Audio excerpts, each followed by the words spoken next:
All right, y'all. Y'all know if it's Friday, y'all know it's time for All Politics or Local. Welcome to All Politics or Local, America's number one political hip hop radio talk show.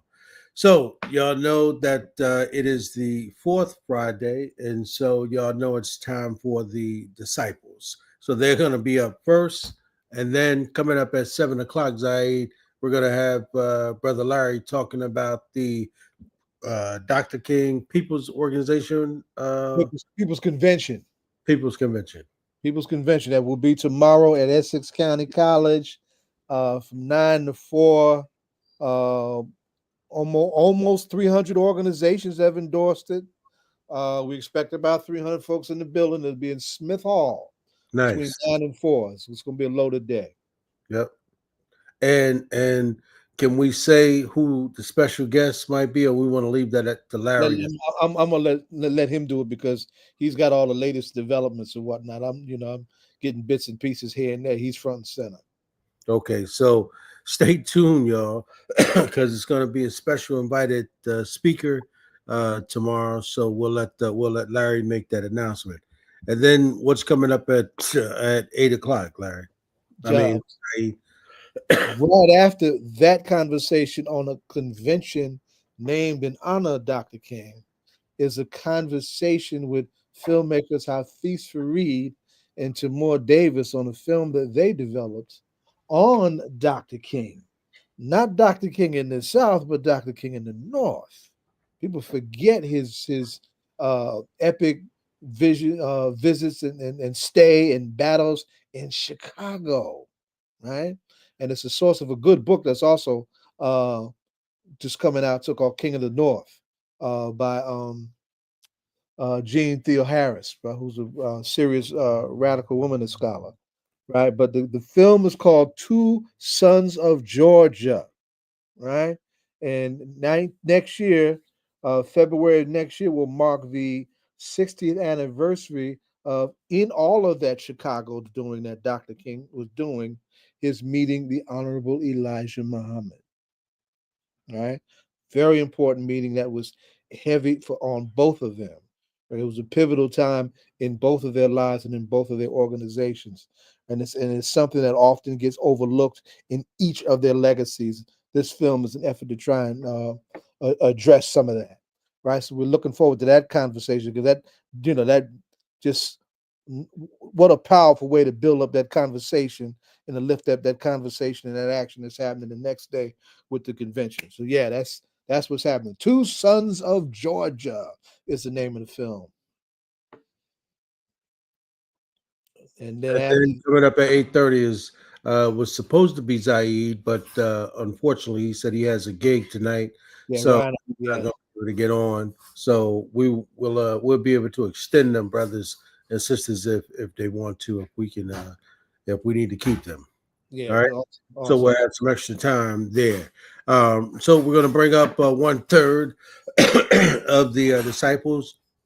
Actually, the brother who created the show, the leader himself, brother Minister Abdul Haqq, Mosque number 25, my mosque.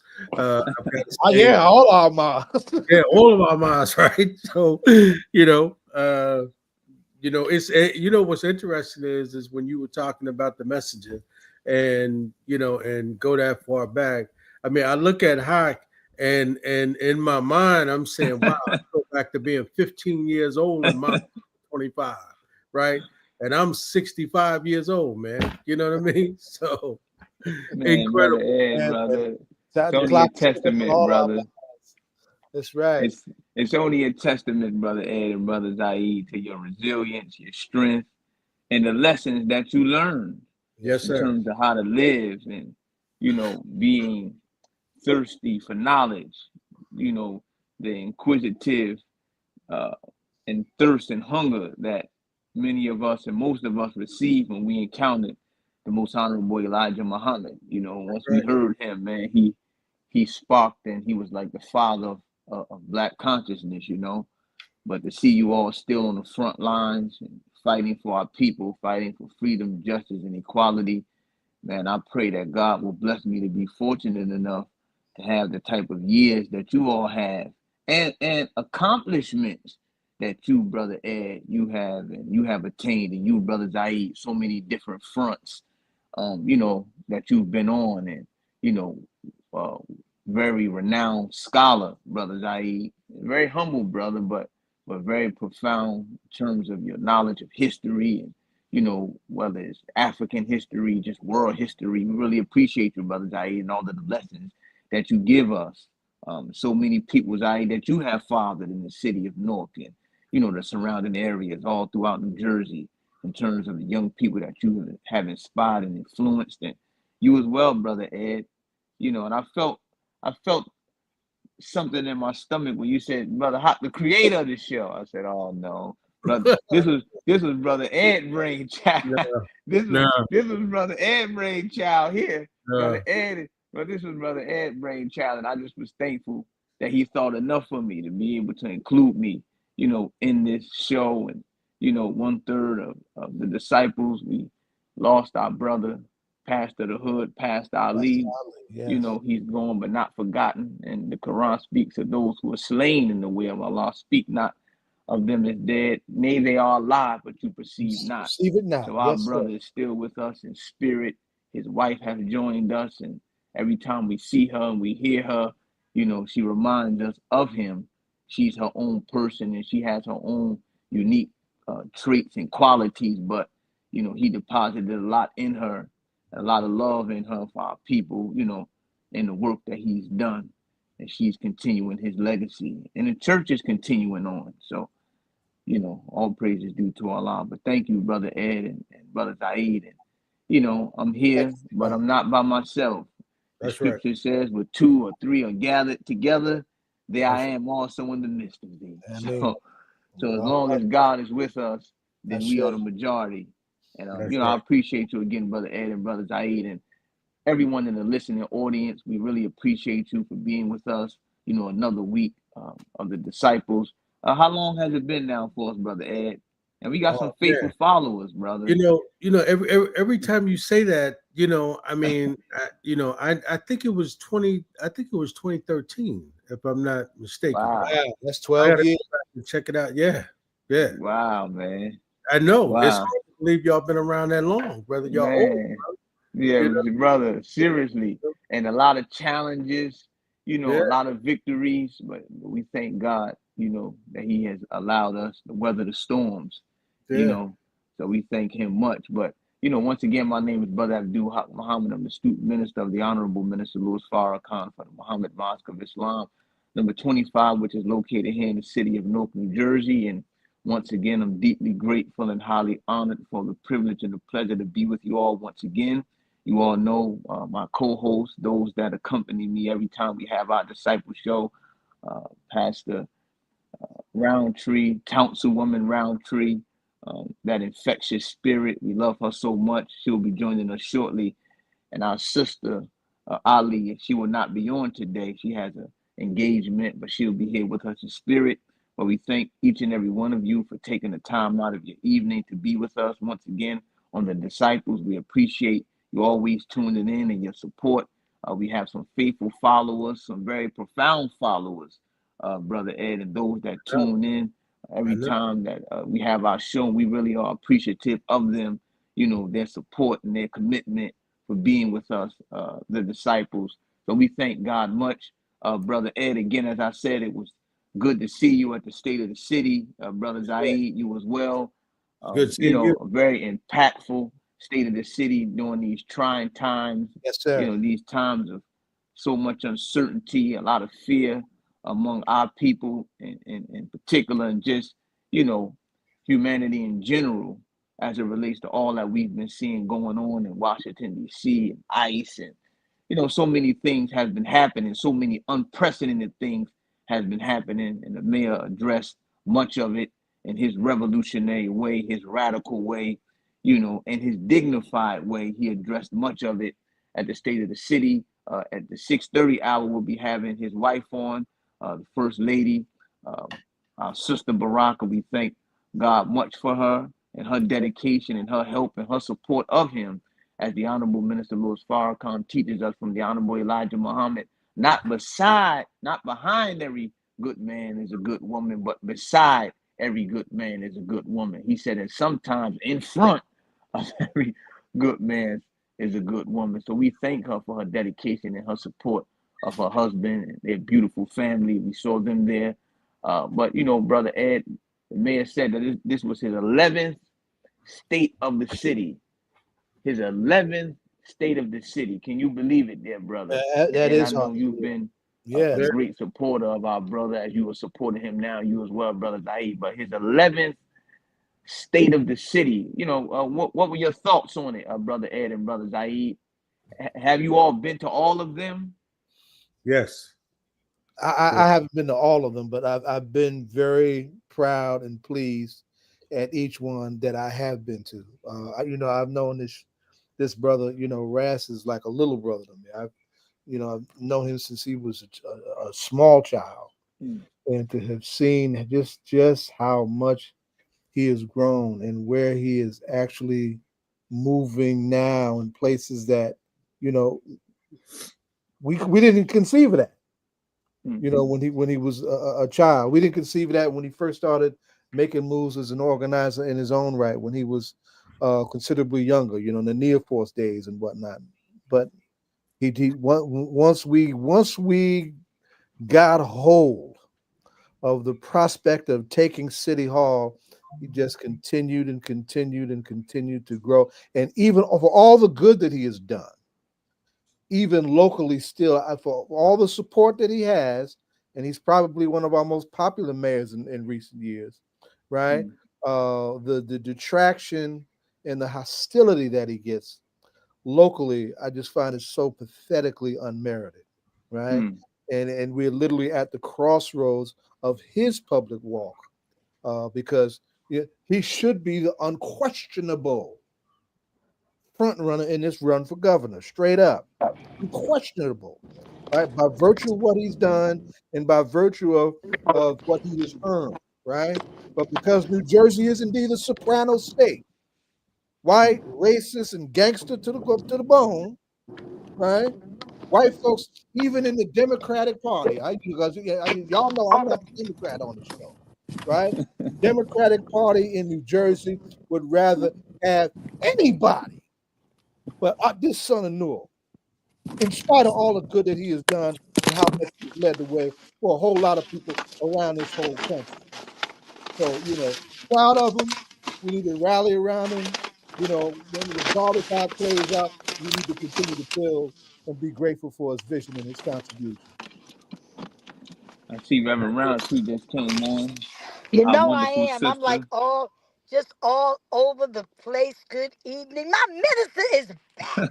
Come Good to on see you. through. Good to see Yes, you, sir, Reverend Brother Roundtree. Ed, Brother Baba. Yes, yeah, they're both back. That's what's up. It's good to see you. We Yes. were just talking about the May 11th state of the city. We I know heard.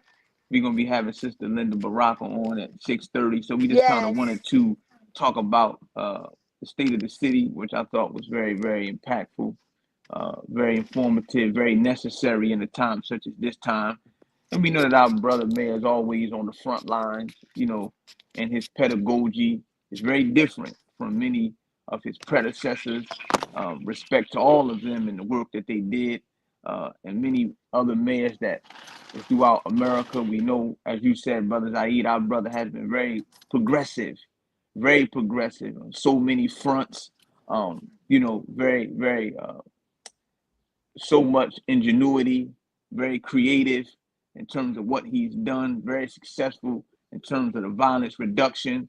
We know that Newark has hit some historic lows in terms of violence and homicide. So we thank him much for that and all of the community organizations that has helped him and helped the citizens of Newark improving the quality of life.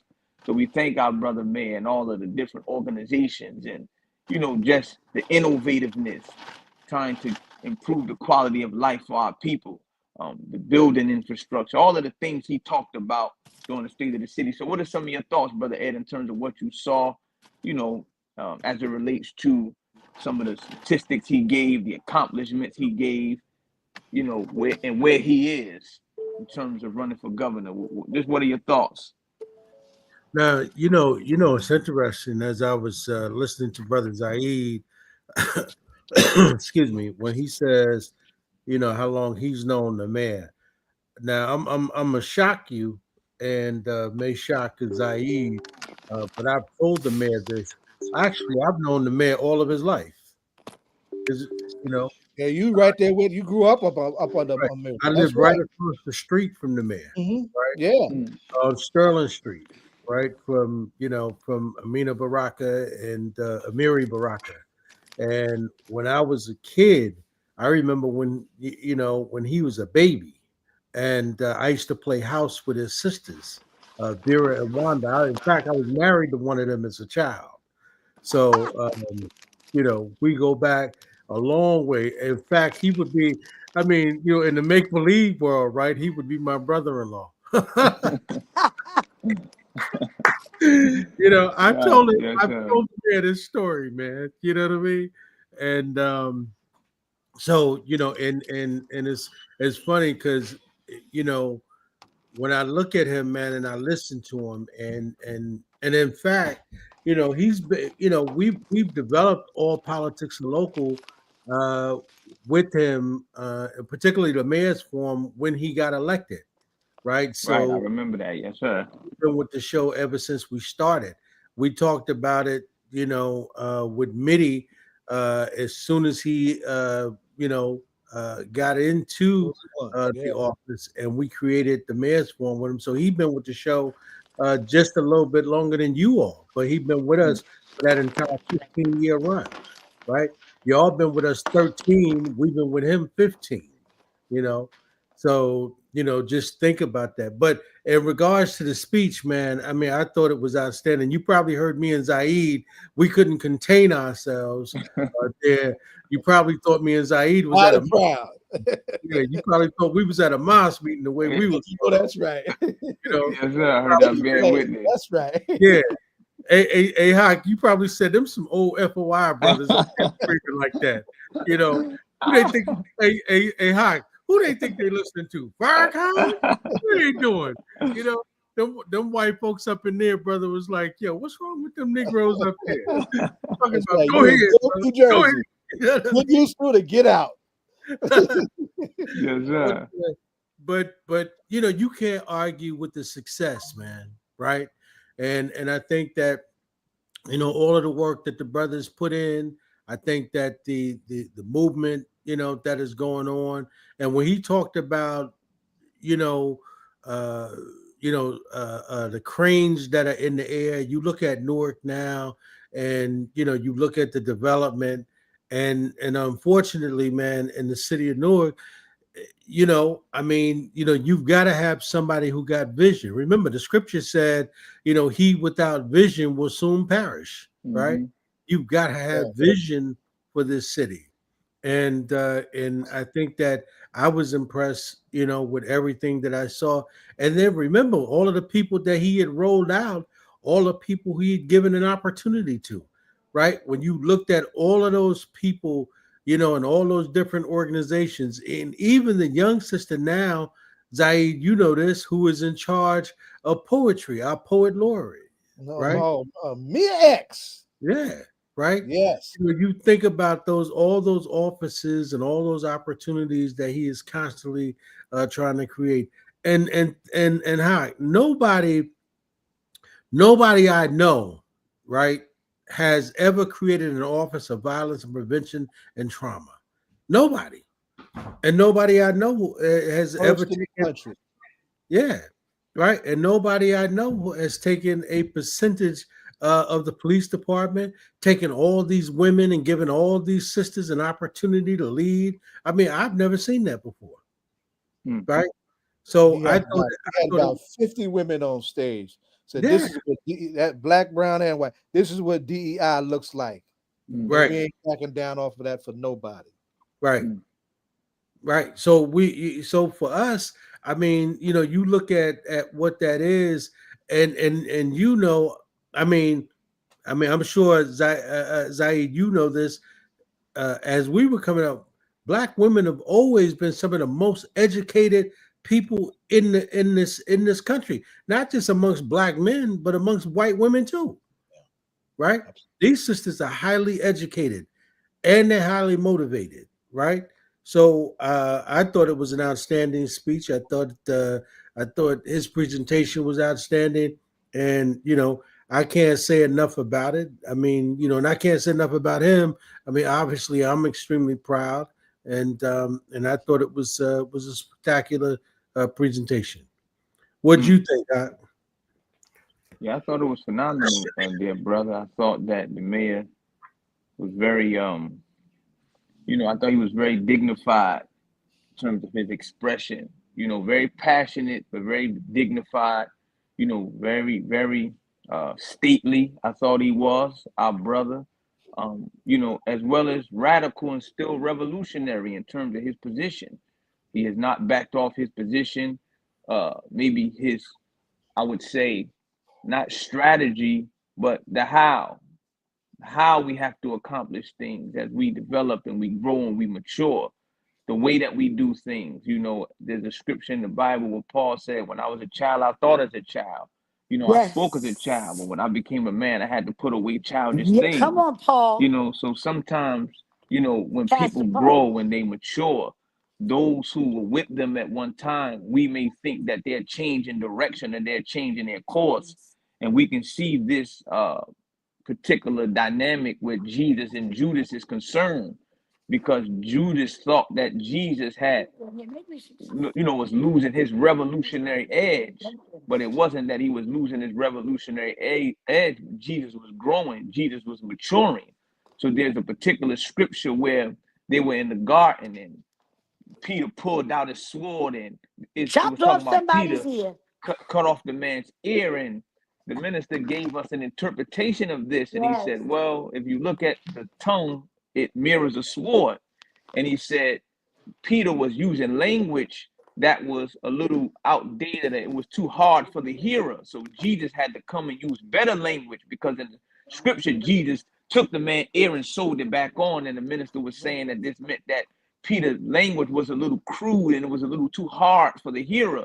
So Jesus had to come and use a little more better language that was more palatable, that was more digestible. Still the same potent message, but the language and the way that it was articulated was a little better for those to receive it. So I think sometimes we confuse and we misconstrue the mayor's maturity and his position and where he is, as if he's sold out, or that he's not the same mayor that we was in the street with, that we was rallying with, that we were fighting against police brutality with. And I beg to differ. I think our brother is just as revolutionary today as he Yes, was then, yes.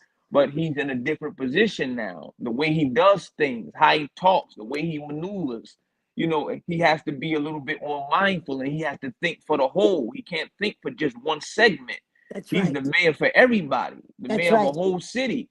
So That's he has right. to think more broadly. His perspective has to change. And, I think that this is something that Black men in leadership typically see.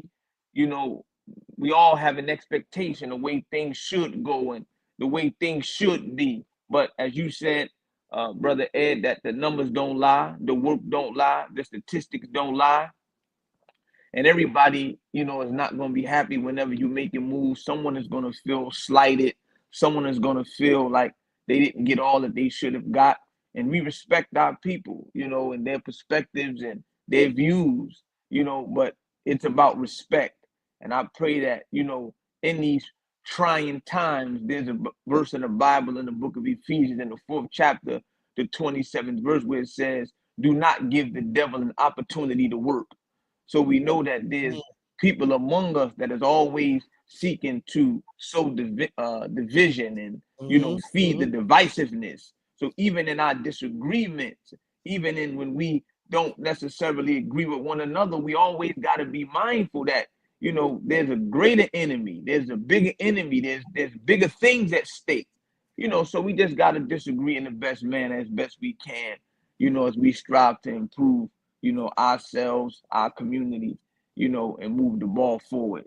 But I thought it was phenomenal. I thought my brother did an excellent job.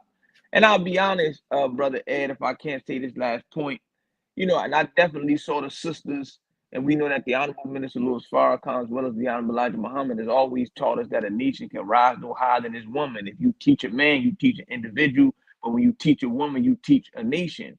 For the woman is the mother of civilization. So we know how important it is for women to be given equality and treated fairness and given positions. And when I saw that, I was very pleased. And then I thought in my heart and my mind, I thought about the condition of us, particularly as black men, and how we saw on the cross, Reverend Roundtree, if you recall, Jesus was on the cross and he was surrounded by women, six women Oh, and yeah. one male, you know. And I was very happy, but I know that the ranks of the black man in particular has been decimated and is constantly being decimated. And there was an article in New York Times in 2015, and the name of the article, and the mayor spoke about this several years ago. It said, "Where have all the black men gone?" And it was talking about how there were over 1.2 million black men missing in America, and how the black woman had outnumbered the black man almost by like 1 million people. And they went to different cities, Philadelphia and Baltimore, and showed the disparity in terms of how black women outnumber black men. And answering the question, where have all the black men gone? They showed jail, death, early homicide, So when I saw that, I was very happy, but in my heart as well, I said, man, I pray Sacrifice that we as time. men can stand up more and love ourselves more and love one another more, so that when we do have those strong leaders, as we've had in the past, that we can be right there as men helping him, and it won't be six women and one man, at the cross like Jesus when they come to crucify our leaders. Absolutely. Well, some type of way I got uh, disconnected from our show. I just want to say good evening to everyone who's tuned in to the Disciples this evening. Shout out to my beautiful sister, Balena, who is spending time with her granddaughter on her birthday. I want to shout out happy birthday to grandbaby this evening. But going back to what Minister and to Brother Ed, of course, our number one hip hop, uh, you know, Facebook Live producer, and Baba, the real radical revolutionary that is trained the Reverend Revolutionary Roundtree. Uh, what it means to be transparent, not fearless, and fearless, and not fearful of many of the things that we're confronted with that most people run from. We run to help the people. In reference to the Mayor Baraka, and I say it in I say the same thing you do, Minister, my minister, my beloved minister, Abdul Haqq Muhammad. I'm paying homage to you and to our beloved Honorable Minister Louis Farrakhan. I stand 10 toes down, flat-footed, and firmly believing that wherever I am, I'm supposed to be, and I'm not going to waver. It doesn't feel good for a man to straddle a fence if you're really on a fence, does it, guys? It does not feel good. It's not a good feeling. Right. Women, it's the same thing. You should not feel good about not. The Bible talks about being hot. It's hot or cold. You can't be Right. lukewarm, or I'll Right. spew you out my mouth. So this mayor said when he brought many of our brothers and sisters together that were activists, he said, "I've been doing this for a very long time." He says, "I'm the man now. Was anybody watching me that can carry the baton?" He says, "You still want me to go out? You still want me to organize the rally, bring the That's right. rally, That's go right. talk, then get out there and stand in the middle of the street?" He says, "Somebody else should be able to do these things." That's right. I think what the issue is, he was just like he is as the mayor, able to address all areas. So when he went out as an activist, he could stand in the middle of the block and not just deal with the shootings, but also deal with the hungry child or deal with Right. the mother that's been abused. Or he could address all of these issues, but most people are, I should say, ah, they're driven to a specific. So Mm. if domestic violence is my platform, then I'm not gonna go out there talking about everything else because I might not know how to bring those components together to bring it to deliver it to the people. So I'm gonna stand in the middle of the street at a gun rally, I mean, at a stop the violence rally and talk about domestic violence and talk about children that are hungry and talk. Some of these things can be affected by all of those areas, but you gotta know how to deliver it. That's And right. that was the only missing component that not everybody, if any, can stand in the middle of the road, in the middle of the boardroom, in the middle of the State House, in the middle of the White House, on the floor, flat footed, and deliver, have a conversation. People looking at you sideways because they like, is this really coming out of his mouth? You know, you close your eyes and you're like, wait a minute, is this the same man that walked into the council chambers with Timberlands and jeans and fought for the right for people to speak? The same person that fought for the right for people to speak had to sit there when he was elected. Mm. Oh man, she froze and she was rolling, Yes, she was. Wow. rolling. Ah, I don't know if you It's can hear six. it. But There you she go. froze. There she Man. You go. Oh, did froze. you hear what I said? We heard That most last of it. point. I Yeah, we said, got I, everything with that last point. that said, the same man that went to jail, that fought for people to have a right to speak in the council chambers, turned around and got cursed out by the people he got the right, fought for the right to speak. Oh, we get it every other week now. They come for us. And it's okay because we were built for it. We were selected for it. We were chosen for it. But I always say to God, why is it that we can't come together as a people? Help me make this make sense. That someone that's advocating for you, I tell people, I'm a winner, Minister Abdul Haqq Muhammad. I can't, if you're losing the game, if you're losing the game, there's no way I'm going to be mad at you because of your response and because of your reaction to being a loser. I'm going to pray for you and ask God to help you to get over it and get through it. Because Right. I'm a winner. Right. And winners don't fight losers if they're already winning because you won. I mean, like, what am I going to fight you for? You're losing. I'm just saying, I want Right. you to win too.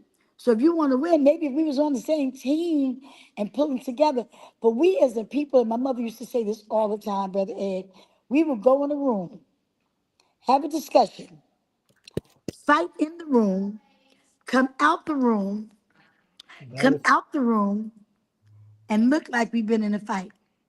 Mm. Clear folk will go in the room, knock each other out, and walk out smiling and shaking hands. You won't even know they had a fight because they Mm. done made some type of amends to cut the deal for the betterment of who? Them. Mm. That's right. That's right, Sister Roundtree. That's right. You I know, sat in a Muslim forum where the mayor came in 9 years ago and says, come together, do a co-op, do something, just come together. Buy some property, do something. You gonna come on my radio show, Gloria? I'm at Good Neighbor Baptist Church doing this radio show because we're getting ready to have a pastoral search committee. But I'm just y'all know what I'm saying. We Yes, You understand, ma'am. guys Reverend know what I'm Roundtree. We saying. understand, Reverend Roundtree. And I think a testament to the men, there's been a lot of dissension, as there always are, particularly where we are concerned whenever you are trying to uh, go against the status quo.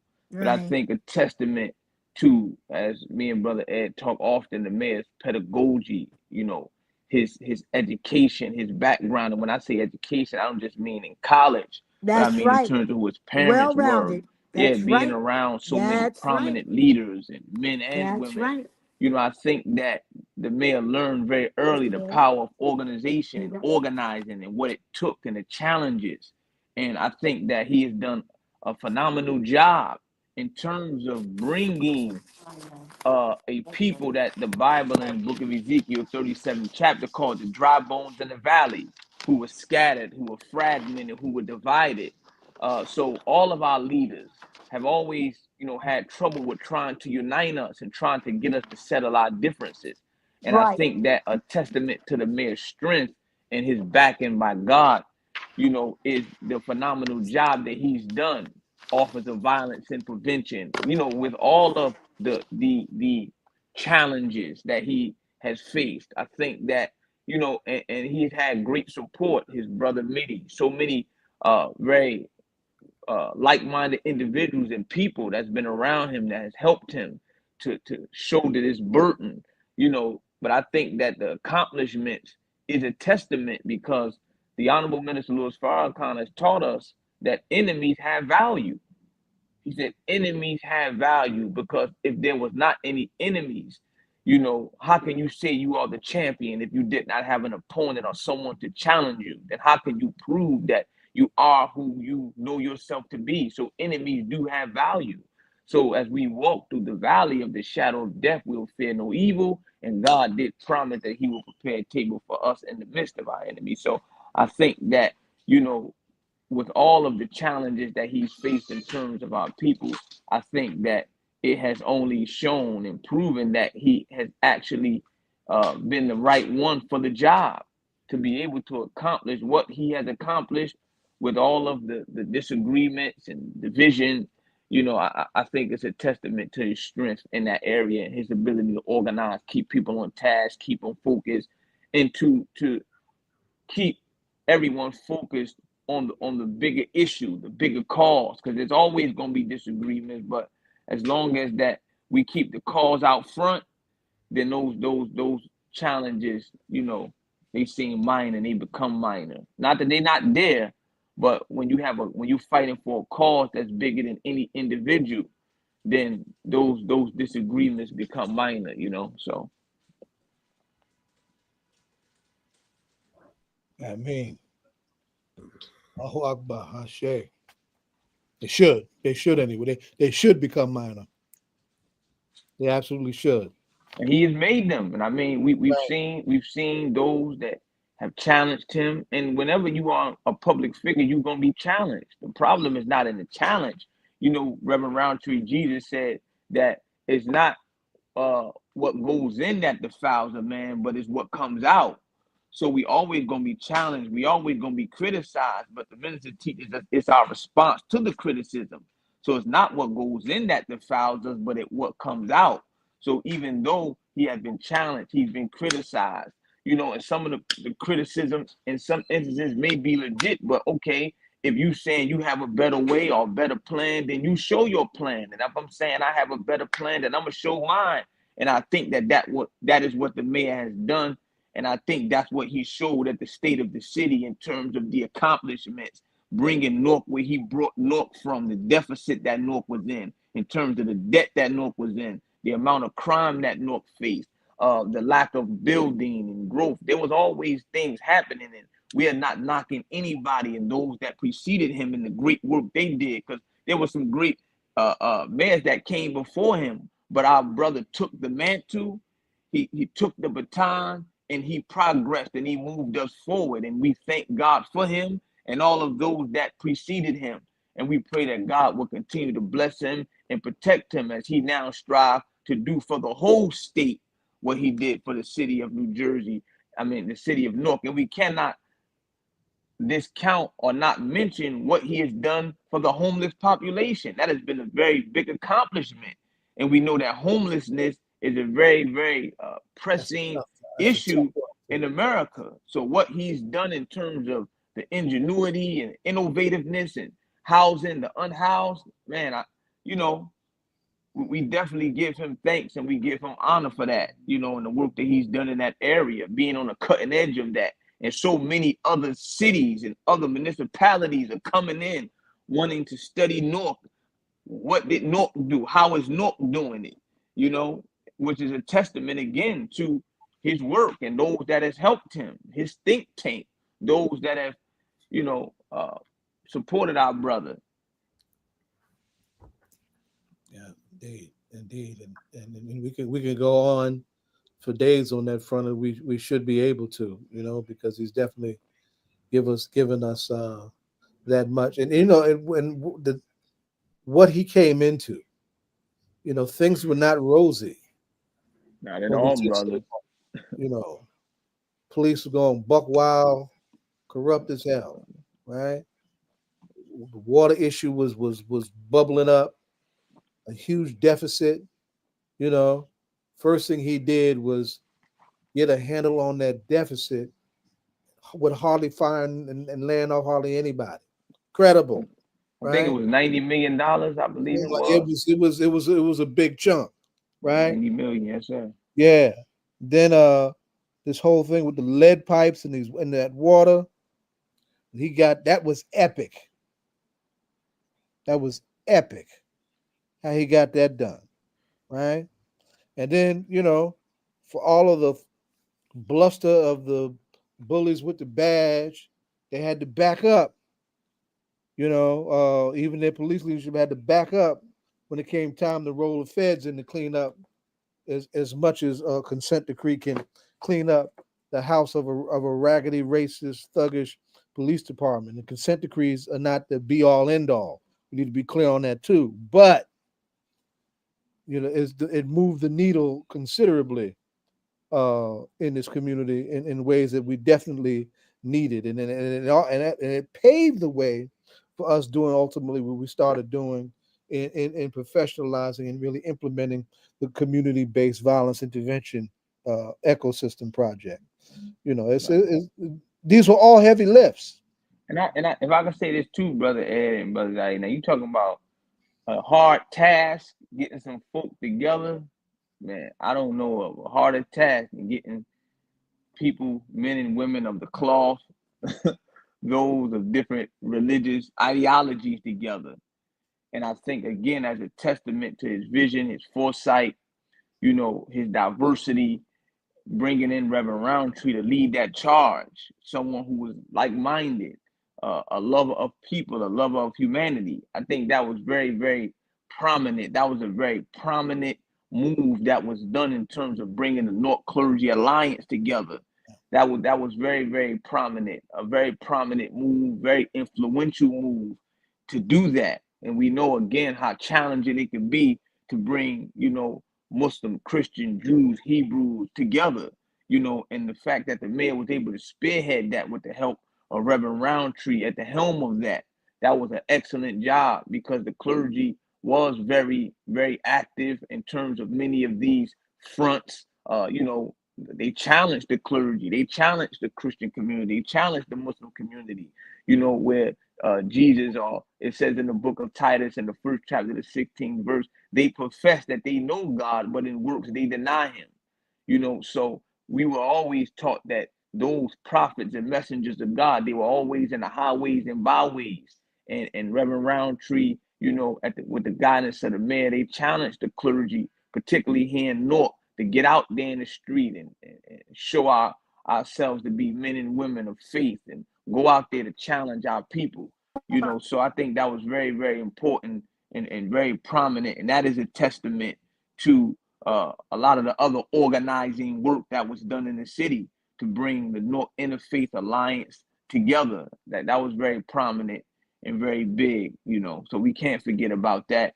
And Reverend Roundtree, you spearheaded that, and I think that you did some very work that will go down in history in terms of the city of Newark and bringing the various men and women of different Minister, religious we not done backgrounds because we together. doing it statewide right now. I We are understand, I not done. understand, but it started But here in Newark first. it Though I'm just started in saying, Newark first. Listen, people are it asking started me here. how I did it. How can they have the same thing? And this is what I did. She keeps freezing. Poor You keep thing. She's freezing. rolling.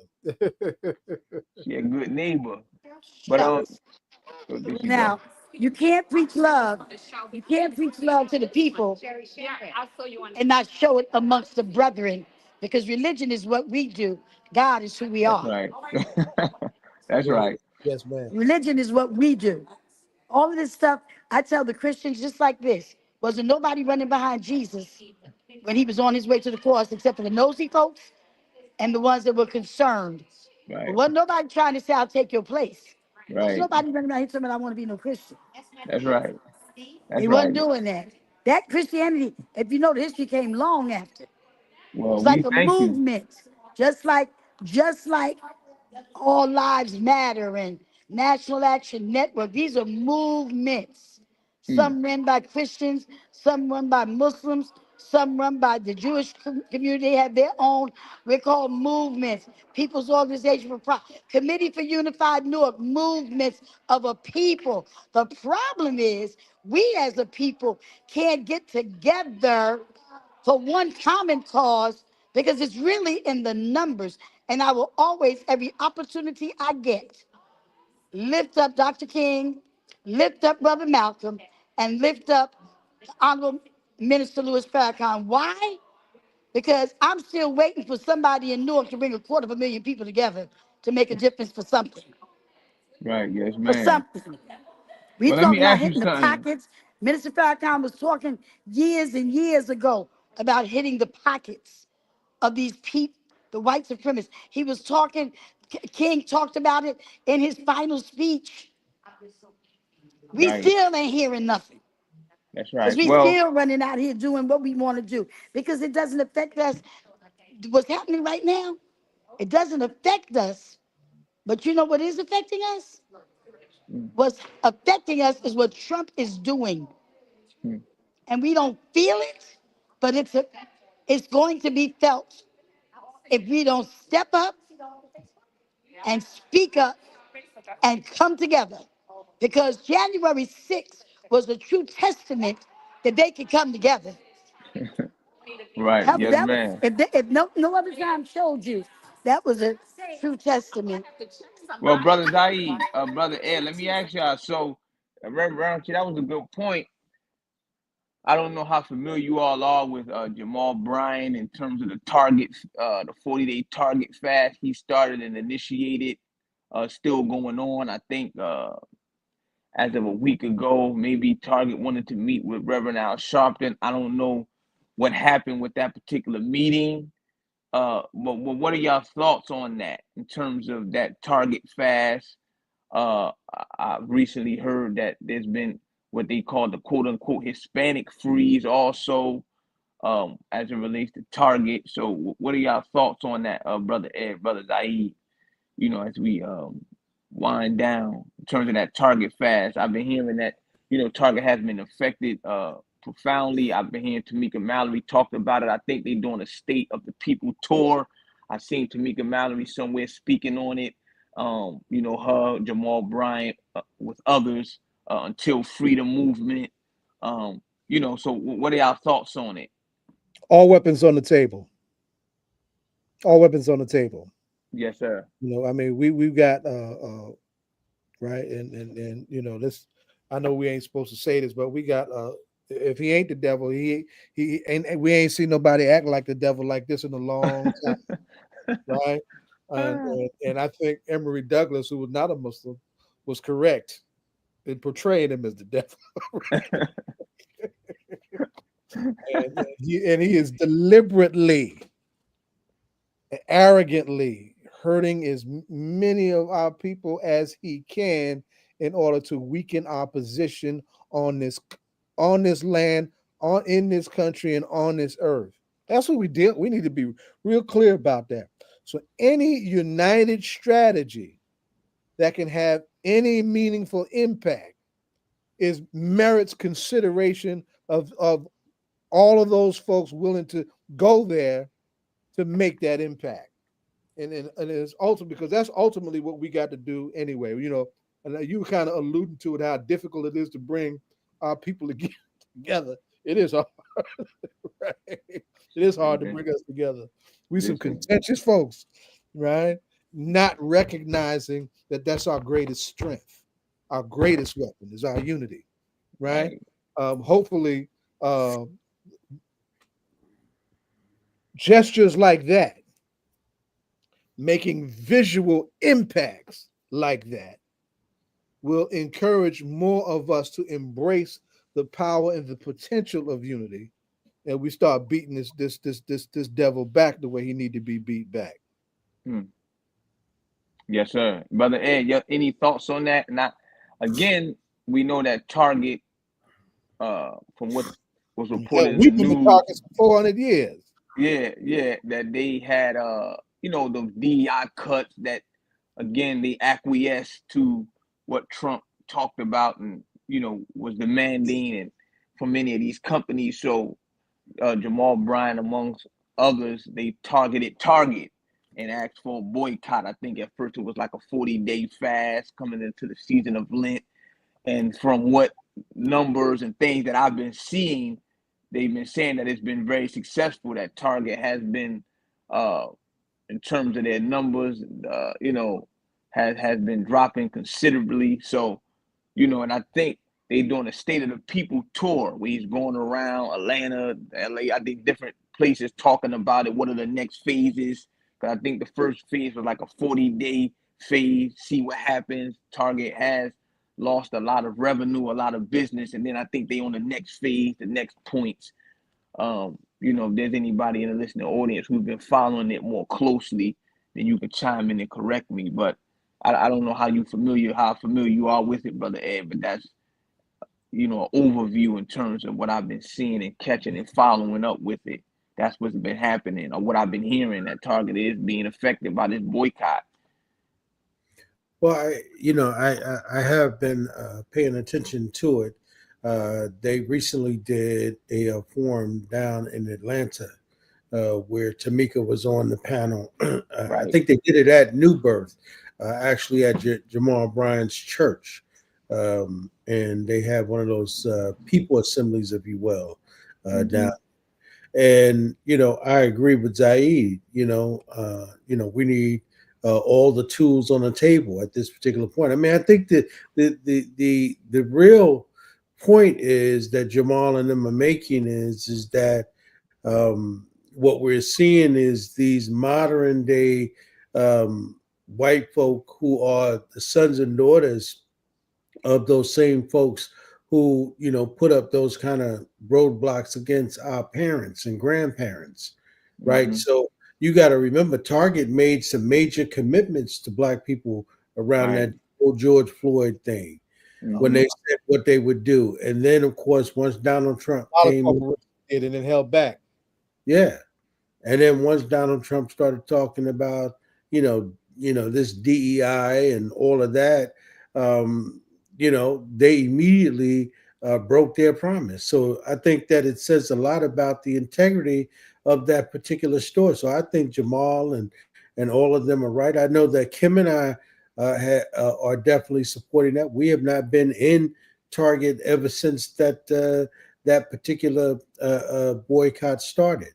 And and of course we supported Target because they had a lot of different Black vendors products. So we would go in there from time to time and shop and look for those particular products. So but I think that's the first one, right? I think that I mean, Barbara, I'm going to have to leave for a second. I'm in a meeting. Thank you all for Thank this you. evening, for Thank you, All Reverend Politics are Roundtree. Local. I love you, Minister Abdul Haqq Muhammad. Thank you for Love being the you as greatest well. producer for our show, The Disciples. Brother Ed, I don't have any announcements other than y'all know what to do on June 10th. I don't know where First Lady Baraka is. I'm going to reach by out the to way, her via text. she tried to chime in, Reverend Roundtree. She did. She She tried. did. What time was that, Brother Ed? She tried about maybe about 15 minutes ago. She Man, clicked tell her. in, clicked out. Oh, well, tell her definitely we apologize. We didn't see it. It She didn't was come there. up. We were waiting for the come up on the screen, but we didn't see it. So if you wanted to, if she wanted to make some sort of announcements, Roundtree, if you text her and tell her she can pop in, we'll put her right on. Right. You're muted, Roundtree. Well, it's 6:57, Brother Ed. So definitely you can let her know that, Reverend Roundtree, as we wind down. Brother Ed, you was making some great points. Brother Zaid, great points. 6:57. I have to get ready to go as well. But I want to Yes. thank everybody. Thank you, Reverend Roundtree. Thank you, Brother Ed. Thank you, Brother Zaid. Want to thank Brother Hafiz and those that are helping him with that phenomenal film. Pray we can get a viewing in Newark. By God's grace, thank Brother Larry, all of those that's on the forefront, fighting for freedom, fighting for our people. And may God be with us, may He bless us. He has not given us a spirit of fear, but of power. So let's continue to strive hard and thank everybody again for their prayers for the Honorable Minister Louis Farrakhan. He's doing well. He's recovering. You know, he's back at it, brother Ed. He never stops working, brother. He's back at it. So we thank you all for your prayers. And yeah, 92, brother. So we thank you for your prayers and your well wishes. And I pray that God bless all of us and be with us and our families. Thank you, brothers. Until next time. Yes, sir. Thank you, son. Thank you, son. All right. Ameen. Assalamu alaikum. Next line. Oh, man. I don't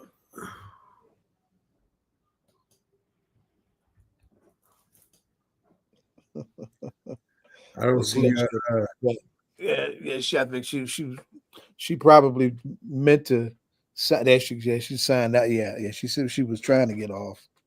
And of course that's how she rolls. She's always busy. And she needs to, right? And you know, I mean, and I think one of the points that either you made it or Haqq made it is that we need to see the development of more than one of them, right? We need to see more brothers like that, like Haqq, you know, like that young man, right? Out of all of the clergy that Roundtree has touched, you know, there should be more clergy working more visibly with her, so she's not trying to do everything, being everywhere at the same time, 24 hours a damn day, you know. And you know, we need to be talking about, you know, to develop that succession strategy for who got next in terms of the management and leadership of the city, right? That's just real stuff that we got to get to in our struggle for our maturity, you know. The late great Earl Grant, who was one of Malcolm's top soldiers right into the end, he said Malcolm was represented our struggle for black men for our maturity, you know. So yeah, we got some maturing to do still, making moves. We're trying to figure it out, but we need to figure it out. Yeah, but you know what one of the things that Haqq talked about, or Roundtree, where she was saying that we don't really see the effects of everything that's happening with Trump right now. But let me tell you something, Zaid. In about 2 weeks, in about 2 or 3 weeks, when black folks start going into their big box stores and their small box stores, and they realize that, you know, those products are no longer on the shelf, right? That's when they're gonna see the reality of what these tariffs are doing, right? And how much the things that are there, how much they cost, right? That's when they're going to realize what's really going on and the damage that has been done by them either A, voting for Trump, or B, not voting for him, right? Not going against him. Because a tariff isn't nothing but a tax, Zaid. That's all it is, right? And that means somebody has to pay the tax. And those, and particularly almost damn near 90, if not 99% of what we get is actually made in China. And they're going to tax China 150%. Right. And so China is saying that, you know, they're not going to accept that. And so what they said is that cost is going to be passed on to who? The American public. Yes, sir. Right. So when you walk in to buy something as simple as, say, eggs or Pampers for your baby, and, you know, who you think is going to pay that extra cost? Not China. You're going to pay it. Right. So in effect, he's putting a tariff on you and I. That's who he's putting a tariff on. It is a 1% hit and run money grab for to pull some more money from the middle of the economy and run it to the top. Yeah. If nothing else happens with this lunatic, after that, the 1% will be happy about that because it's running money up to them. Unless now the opposite can happen too, right? Because, you know, Trump and that his ilk represent what some of us call runaway capitalism. Capitalism, no holds bars, no regulation, none of that, right? It's the same kind of energy that can lead to economic fallouts like depressions. We had a recession in 2008. That ain't long ago, right? And what he's doing and trying to push is unsustainable, putting more people out of work while calling himself trying to put people into work with these dumb tariffs. It's totally backwards, right? And if this thing collapses, that's going to be a real mess, right? That he'll conveniently, in his privilege, will find a way to step away from, right? And I don't know if I would rather his manageability collapse by virtue of people putting pressure on his behind in the streets all over this country, like we're trying to do, than to see that happen. But it can happen. Right. It can happen because it's that, I mean, there are contradictions even within their ranks about how far this clown is going. But that's what's happening, Zaid. I mean, I think that at this very moment, right, there are some folks who don't really understand what's about to happen, right? And what's really going on. But until you see it, right? For folks who go out to dinner and go to restaurants, you already see what's happening in restaurants, right? You already see the portions are being smaller, but you're paying more money for what you are getting in those restaurants. The plates are even smaller, right? I'm not gonna mention, the restaurant Kim and I went to, but the chickens are smaller. The chickens used to be bigger, right? So the chickens are now smaller, right? But the prices are the same. The plates are smaller. So you see the psychology that's going on, right? Because they understand that if the people become aware of that, the people are going to stop coming out to support the restaurants, and therefore they're not going to be able to pay the employees, right? And so people are seeing that, and it's already beginning to happen because they know that their costs are going up, right? And so they have to begin to figure out, well, who do I give that increase to? Who do I give that tariff to? And that tariff comes to you and I. The problem is that the American worker's paycheck is not going up for those who have one. That's right. Right. And I can tell you that the church, I went to church with our family, and when we went to church with the family, one of the things that was said with the family was that the preacher said he had talked about making sure that you have at least $2,000 on hand. That's what he said. Because he said something's going to happen, and it's going to take place in a big way in a couple of weeks. And what that means is we've got to be ready for that. Yeah, indeed. And that's just real talk, man. Right? And you look at all of the people who have lost their jobs, right? You look at what's coming down the pike, and that's why when you talk about, what Larry is attempting to do, you and Larry and all of y'all are attempting to do tomorrow is important, right? Because somebody has to sound the alarm. Right? That's right. Somebody has to tell the people what's going on, tell the people what's coming, because you alluded to what almost happened in 2008, right? And Obama had to come and bail out all these different banks and so forth. And so people didn't really see it. But you can believe Trump and Elon Musk, they ain't gonna bail no one out. They just gonna let it go down. And conveniently step off because they got that kind of privilege. Yes, absolutely. And when you start seeing people dying because they can't get their medication, or you start seeing people can't go to the doctor because Medicaid and Medicare is no longer there, Zion, it's going to be a real problem in this country. And people are going to be hurting. Yeah. People are hurting. Something's starting to hurt already because these cuts, these people losing these jobs are real, right? Yeah. We already seen that in on our lanes, right? Yeah.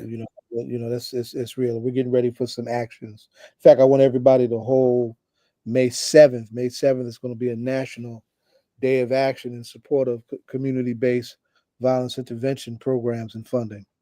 Right. So, and we will do something locally in Newark, because one of the things that we have to, challenge our local spaces, our local communities, our local leadership, is that we see these cuts coming from, them. We need to figure out how we're gonna make the difference from our side, right? Yep.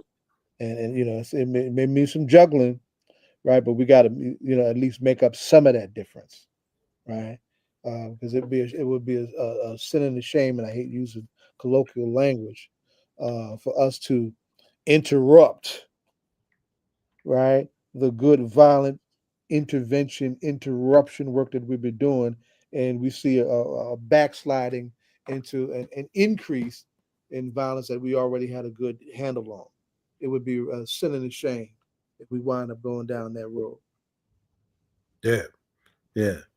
And I can tell you, Zaid, I mean, as I said, as somebody who, because of my schedule, I mean, I'm out often, I'm eating in different places often. I already see what's happening, right? I already see people being infected, by that, and it's absolutely unfortunate, man. You know, because those particular people who had not have but who had those government jobs most certainly didn't think, Zaid, that they would be out there looking for another job, For right? real. For real. And now they out there competing with other folks, which is absolutely incredible. I mean, I'm familiar with a couple of folks I had been talking to, who actually moved to DC, and unfortunately are talking about how do they move back to Jersey now, you Mm-hmm. know. Mm-hmm.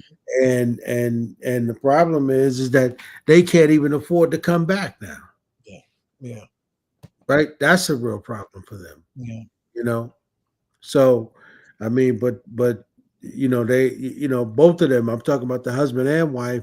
They thought that they were secure with the two professional government jobs that they had, that they would be able to stay there for 30 years, you know, and unfortunately, they've got to be thinking about going in a whole nother direction, man. Yeah. You Yeah. know, That used to be one of the last bastions for long sustaining jobs, yeah, right? Because has been becoming a thing of the past in the yeah, last 10 to 15 years. We don't see people with jobs that they're able to stay in and get a pension and all of that. That in this big, rich, powerful, monkey military, muscular country, people don't have those same kind of jobs anymore, right? doesn't exist. Oh, oh. Damon, can you hear us? Yeah, I can hear you. I look frozen. Yeah, you are frozen, but Maybe I should go out and come back in. go out and come Come back back in. in. Yeah, that's fine. We holding it down, right? But that's absolutely true, Zaid. You got people who actually thought that, that and I'm telling you about this particular couple. They're two professionals, and unfortunately, man, they both lost their job. professionals get knocked out of work too. Yeah, yeah. These are two. My job with the ACLU ended because the money ran out, right? Yeah. And that was a part-time job, right? The agency that I worked for had to cut three major programs and let go a third of our staff, Hmm. right? Folks who are in the ground, doing real work all over the country, and we're supposed to be a national entity that helps local entities, figure out how to get their funding so they can work, right? Nobody's immune, right? There's old spirituals that said, went to the water to hide my face, the rocks cried out, no hiding place. Mm. So in this neo-fascist moment, don't think you can't be touched because you can. So look who's back, right?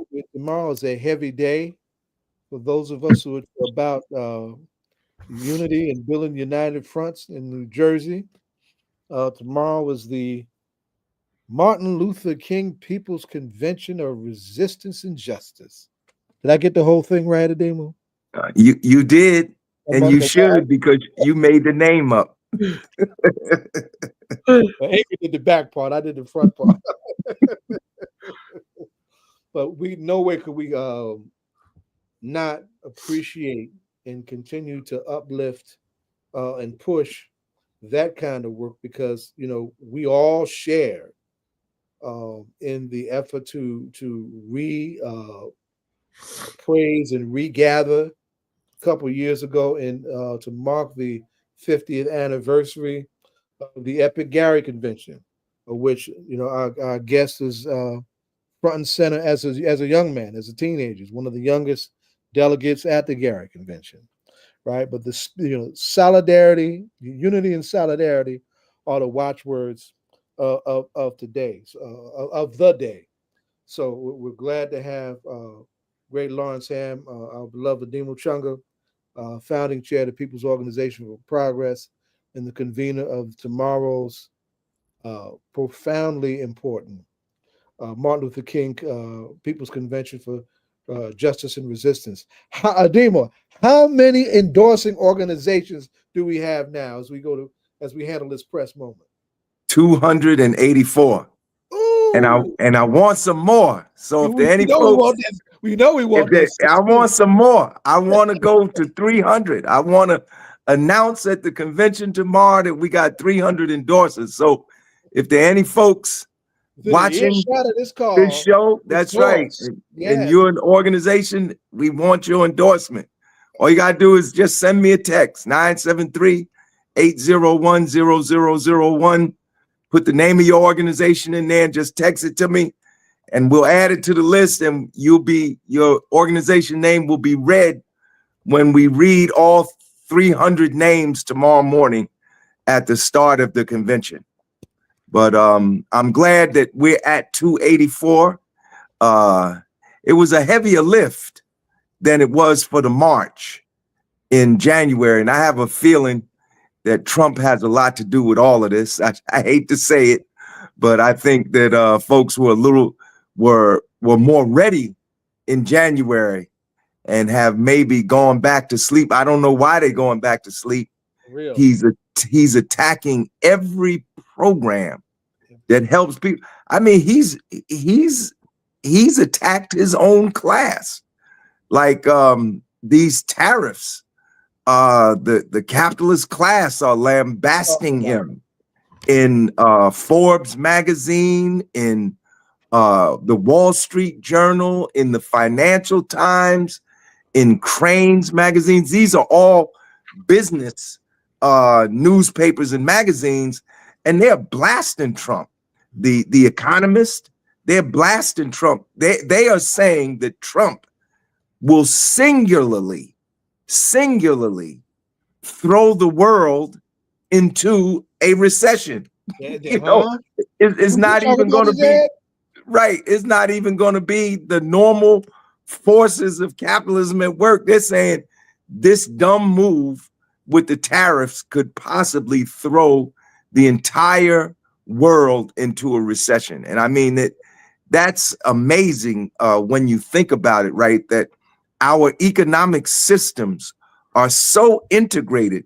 I mean, think about this. This wasn't the case 200 years ago, 300 years ago, 400 years ago.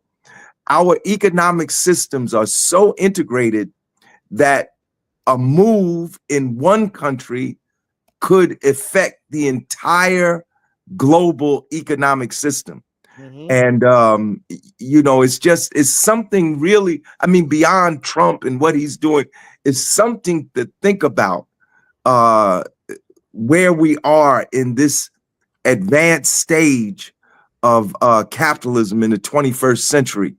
I mean, in the past, you could have a recession in Europe and it not be, felt too much in the United States. Not anymore. If the US goes into recession, everybody goes into recession, you know. And so this situation, you know, the other thing to think about is that both world wars, World War I and World War II, were preceded by economic crisis. That's right. I mean, it's a very serious thing. We're looking at if Trump throws this situation into reverse, which is what he's doing, and we go into another quote unquote great recession, or even worse, into a depression, you can be sure that it is going to lead to some type of warfare somewhere. And, you know, I've never heard so much talk as I've heard in the last 60 days about war with China, war with Russia, war with Iran. It's unnerving, and not to mention the war and genocide that is going on in Palestine, Israel, right now as we speak. So it's a very serious situation. Indeed. But Larry, can we just you know, one of the things that Zaid and I was talking about before you jumped on was let's share with our people exactly what a tariff is, because you know what happens is I don't think that Black folk really understand what that is. And one of the things I was hearing with some of the Black lawyers this week is that what's going to be coming down the pike in about 2 or 3 weeks, and I was sharing this with Zaid, they were saying that, you know, and this was part of what Councilwoman Roundtree was saying. In about 2 or 3 weeks, the Black lawyers were saying what's going to happen is when Black folks start walking into their big box stores or some of their local bodegas, and the products that they used to see are no longer there. That's when they're going to realize the real effects of what's happening to them, right? Just like what was happening during COVID, right? When you would go in and the shelves would be empty, and there was, and I don't know if you all remember, there was a run on toilet paper, right? Oh yeah. Yes. Right, when people were running around trying to find toilet paper. So that was one of the things that the meeting I was a part of with the Black lawyers out of Washington, D.C., they were saying that, you know, that's what they were being advised of, that, you know, because of these tariffs, that once it begins to hit the American public, because they had a meeting, right, in Washington, D.C. last week with the presidents for Walmart, the presidents for Target, all of the big box stores were in a meeting with Trump, and they were telling that this is what's going to happen, right? Saying that in about 2 to 3 weeks, Mr. President, what's going to happen is because you put these tariffs on there, what's going to happen is we're not going to be able to put those tariffs on those products on the shelf, because when we put those products on the shelf, the American public is not going to be able to afford them. And so what's going to happen? Those products are going to sit there and people are not going to buy them because they can't afford it. And what's going to happen? Products are going to go bad. So the companies are saying we can't afford to lose that. So we can't deliver milk. And if people don't buy the milk in a timely manner, the milk is going to go bad. But if people can't afford, you know, $9 for a gallon of milk, well, who the hell is going to buy it? That's right. So that's what they were talking about. They were saying that a tariff is nothing more than a tax, right? Exactly. And that Trump was telling the American public he was going to make China pay the tax. And what he saying is that that's not true. The American public is going to be made to pay that tax. That's exactly right. And what they were explaining in this meeting that I was part of, Larry, they were saying, they used the example of the milk. They said, so if the American public is paying, let's say $2.59 for milk today, and in 3 weeks they go into the store and the milk is $9, who's going to pay $9, Mr. President? Right. And you know what he said, Larry? What did he say? Meeting, he said he didn't care. That's what Right. he said. So He so told, what he made told his funders that he didn't care. right. So what made him put the tariffs for every other country in the world except China? What made him put the tariffs on pause? What made him put the tariffs on pause was that his economic advisors told him that if he continued to go forward with this, that it was going to cause the bond market to fail. Mm-hmm. And the bond market, see, I didn't know this. This is something I learned. So I don't, y'all, I'm not an economic advisor, but I can read and I do listen. Stocks fluctuate regularly. The value of stocks fluctuate regularly. Bonds remain consistent. Now, you can't make as much money in the short run with bonds as you can with stocks. But the problem is stocks are more volatile. Like you could make $1,000 today on a particular stock, and then with somebody in the White House like Trump, you know, he says he's not going to lift the tariffs. The whole market crashes the next day. Like this is what we've been seeing. The Dow falling 900 points. The other one falling 1,000 points, and on and on and on. Bonds maintain their value on a more consistent basis, but the yield is smaller. But it's the bonds that really underpin or let's call them a major pillar of the financial market. So when Trump's financial people told him, you getting ready to crash the bond market, that's when he backed up and said, okay, I'm putting the tariffs on a 90-day pause, except for China.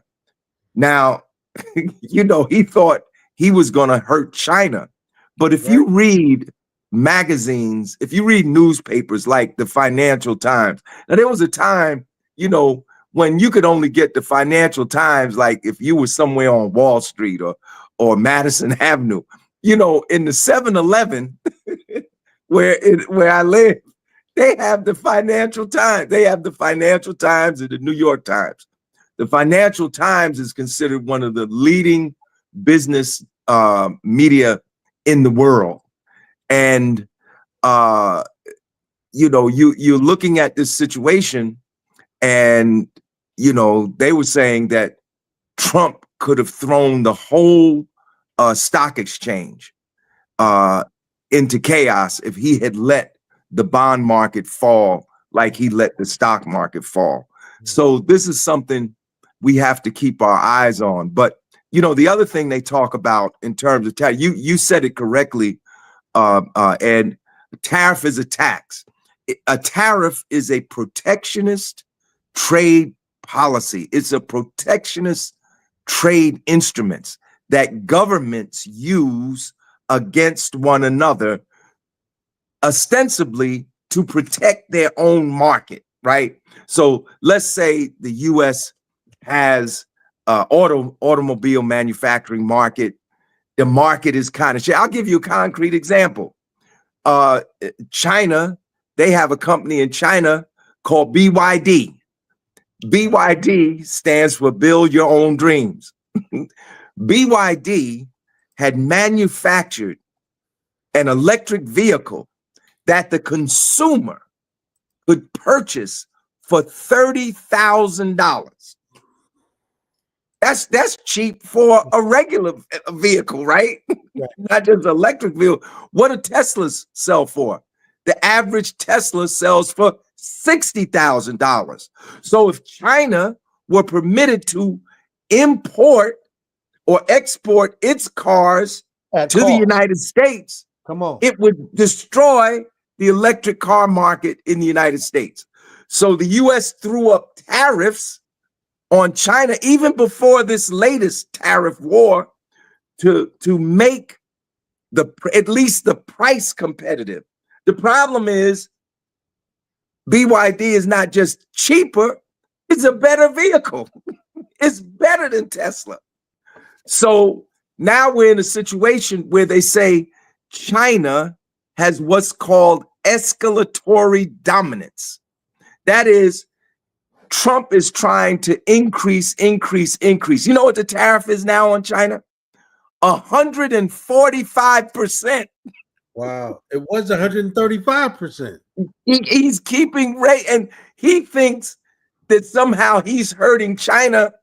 And in China, it's the laughing stock because there's not a whole lot that Chinese, because the tariffs become reciprocal, right? The US puts a 30% tariff on China.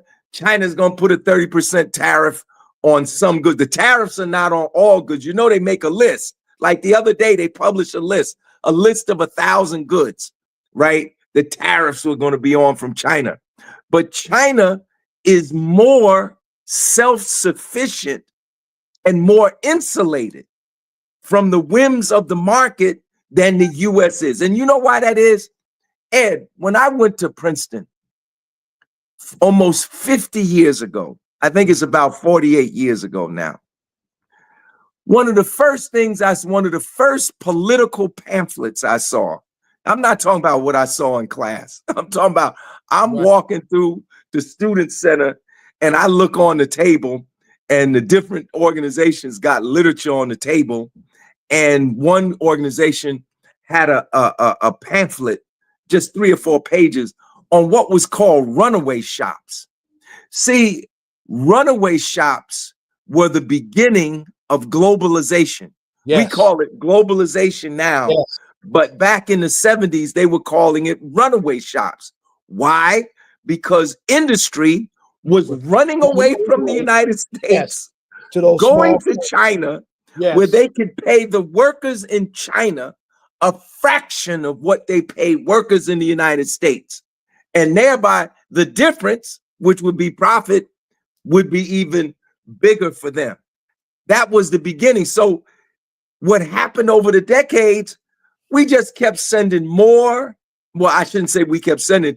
Industry, they kept sending made more decisions, more and more. Right. They're going to go to China and manufacture stuff in China. So what happened? Remember, Ed, well, you're not as old as I am, but do you remember Motorola television? A lot of people, yeah, we do. You do? A lot of people have Motorola, right? Yeah. Motorola don't make no more TVs in the US. That's right. They don't make no TVs in the US. I mean, it's hard to, I'm looking at the refrigerator.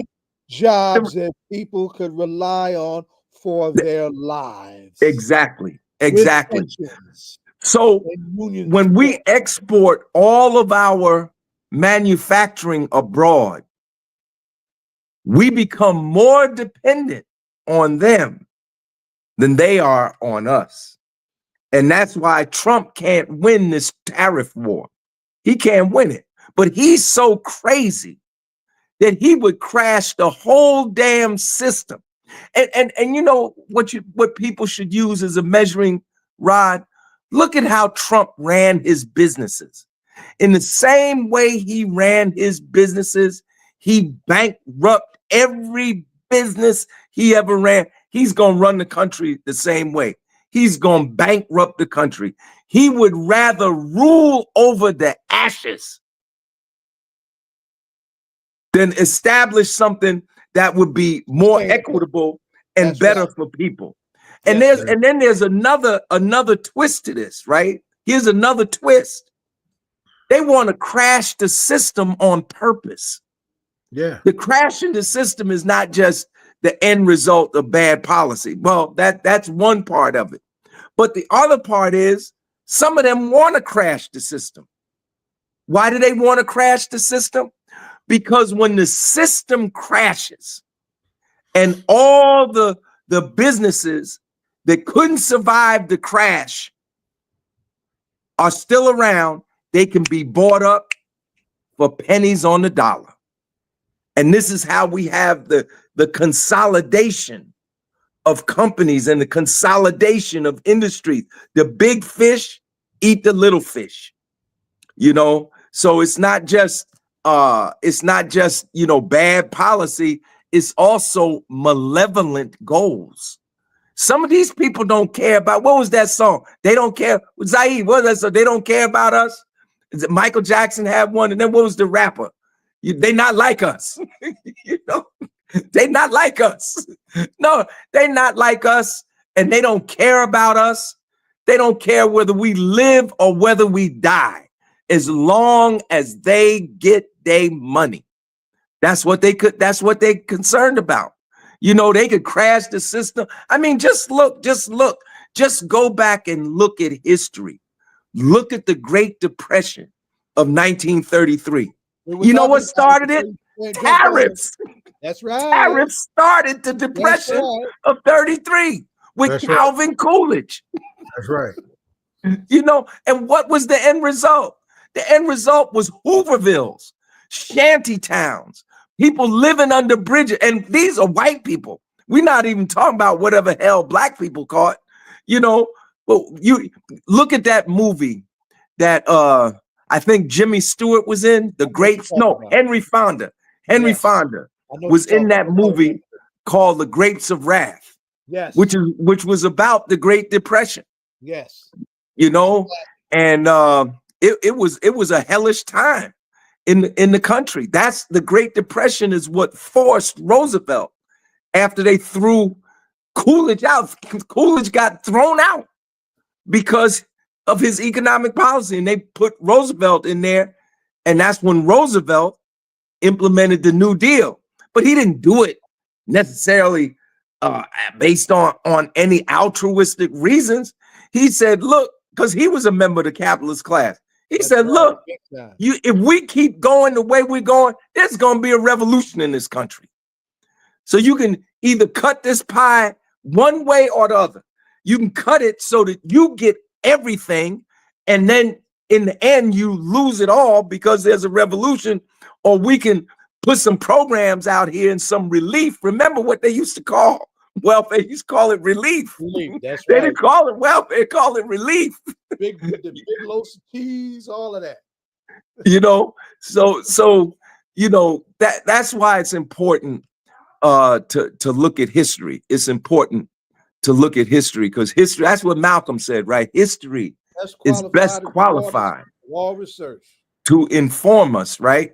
So this it's almost like Trump is in a playbook. You know, I try to fight against conspiracy theories, right? I try to fight against conspiracy theories, but I have to agree with some people. It looked like he's just reading a book and like, okay, I'm gonna do this. I mean, all this stuff they doing, attacking the universities, that's what they did in the third. That's what Hitler did. They attacked the universities because that's where the resistance is going to be first, with the intellectual class. Then they take over the school system. Then they ban books.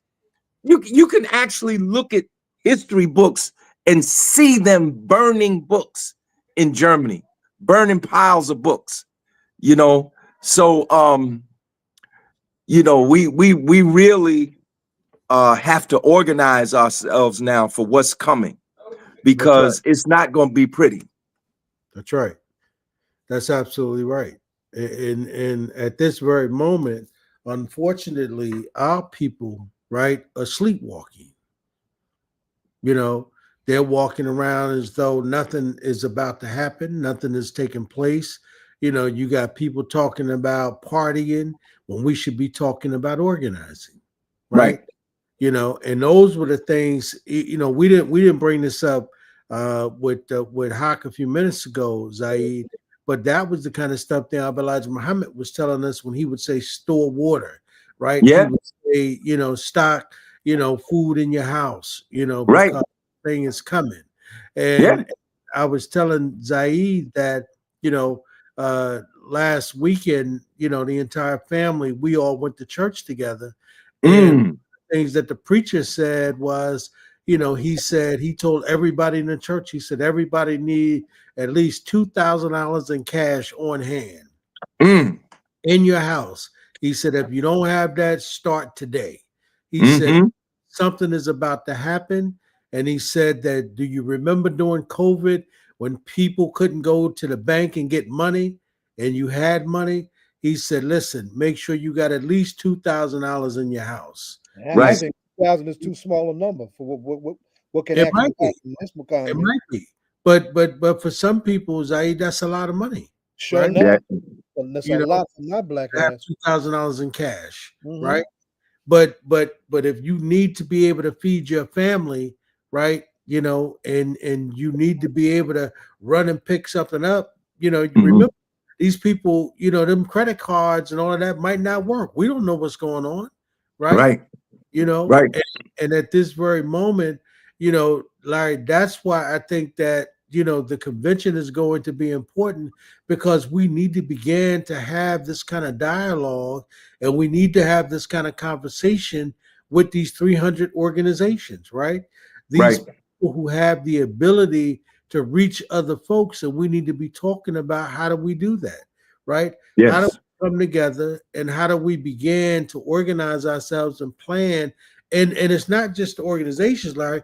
We've got to be talking to the churches too. Right. All of us have got to come. Everybody. Yeah. Right. Well, so, I'm glad to say that we have a lot of churches among the 284 that have endorsed the convention. In fact, 5 churches joined last night. I went up there. They invited me up there to the Baptist conference that was in Passaic, and I left, and then later on that evening, in fact, it wasn't 5, it was 6. Pastor Morass texted me and said, I got 6 more for you. And, you know, that's sage advice, Ed, for people to try to save, you know, and be prepared for what's coming. But like you also said, you know, I think it was the Department of Commerce or Department of Treasury, one or the other, said that the average family in the United States does not have $400 in the bank to use for an emergency. That's absolutely true. Average. That's a mouthful. Yeah. They said average black family. Oh my God. The average family. Right. That's a mouthful. Right. That's a serious mouthful. It's frightening. It's frightening. Larry, our people are living paycheck to paycheck, brother. Absolutely. It's frightening. Yeah. So when you talk about that, and remember, that was one of the things that they were talking about at that debate. You know, they were talking about the amount of wealth that white people have compared to the amount of wealth that black people have, right? And it's 10 to 1, Ed. Yes. 10 to 1. Yeah. It's worse now than it was in the 60s. The gap in black family and white family income and wealth. It's 10 to 1. Yeah. And depending where you are, it could be great in the hierarchy, it may be even higher. Yeah. You know, I don't even know how some folk make it. I look at some folk, and I'm talking about working people. I ain't even talking about the folks that are not working. Women who are making, let's just say $35,000 a year. My God, you got 1 or 2 kids, or maybe more. Until I started off working my current job, it was 35 grand. You know, that's not a lot of money, right? You know, especially when rent is $1,800, $1,900, $2,100 a month. That's right. You know, it's not a lot of money. So, you know, these are times that we have to, as you said, Zaid, and as you said, Ed, that people have to sit down and plan and prepare for possibilities, you know, because it's going to get really, what the young people say, is going to get jiggy out here. Yeah. You know, I mean, Trump just reinstituted student debt collection. There was a federal program where people could like get on payment plans and stuff like that. He just ended the program for student debt relief. So now all these predatory student loan companies are going to come after. I mean, look, let's just say you bring home $3,000 a month. So that's like $45,000 a year, right? After taxes and everything. You bring home $3,000 a month. Your rent is $2 grand, and now you got to pay $1 grand on your student loan. there's nothing left. Right. There's no money for food. Right. And I've read articles, Ed. I've read articles, and I've also personally experienced. There are people who make $100,000 a year And it's still struggling. who are called house poor. Yeah. They struggling to hold on to that house. Their mortgage is $2,800, $3,000 a month. Mm-hmm. And after they pay the mortgage, the light bill, the water bill, and the property taxes, there's nothing left. Right. Right. And that's frightening. And Larry, God forbid there's an emergency in the house. Oh God. That's And right. there's in Black people's lives, we live from one emergency to another. Right. Right. Your And so- transmission go out in your car. That's right. That's $1,500 right there. That's right. You know, to get an oil change, depending on the kind of car you have, you could pay over $200 for a damn oil change. Yeah. My oil light just came on. I'm like, God damn, now I got to get auto change. you know, I mean, just owning a car. Let's just say your car note is $500. Mine is higher than that, but let's just say your car note is $500. Your insurance is $275. Mm-hmm. Just the car is almost equal to the rent. Right. You know, everybody talks about the interest, the high interest on student loans. the high compounded. Come on. Compounded. That's right. You know, so it's the Honorable Elijah Muhammad. He said right. He said store them beans. That's what he said, brother. That's what he said. Didn't he say that? Yeah. Get you them vegetarian beans and put them in the pantry because they keep a long time. Yeah. You know, They were bags of Navy beans, brother. You know what I mean? that's right. And He that's told what bean pies are made from, right? Navy Yes, sir. beans, right? Navy beans. Right. That's right. That's right. All of that. Yeah. And all that, brother. You know what I mean? But Larry, this is a very real conversation, right? That we need to be having because these people fully intend to crash this system. Right? They do. They fully- absolutely do. And I'm Did you hear today, Ed, that they arrested a judge? Oh yeah, I saw that. Popped up on my phone. Yeah. Popped up on my phone.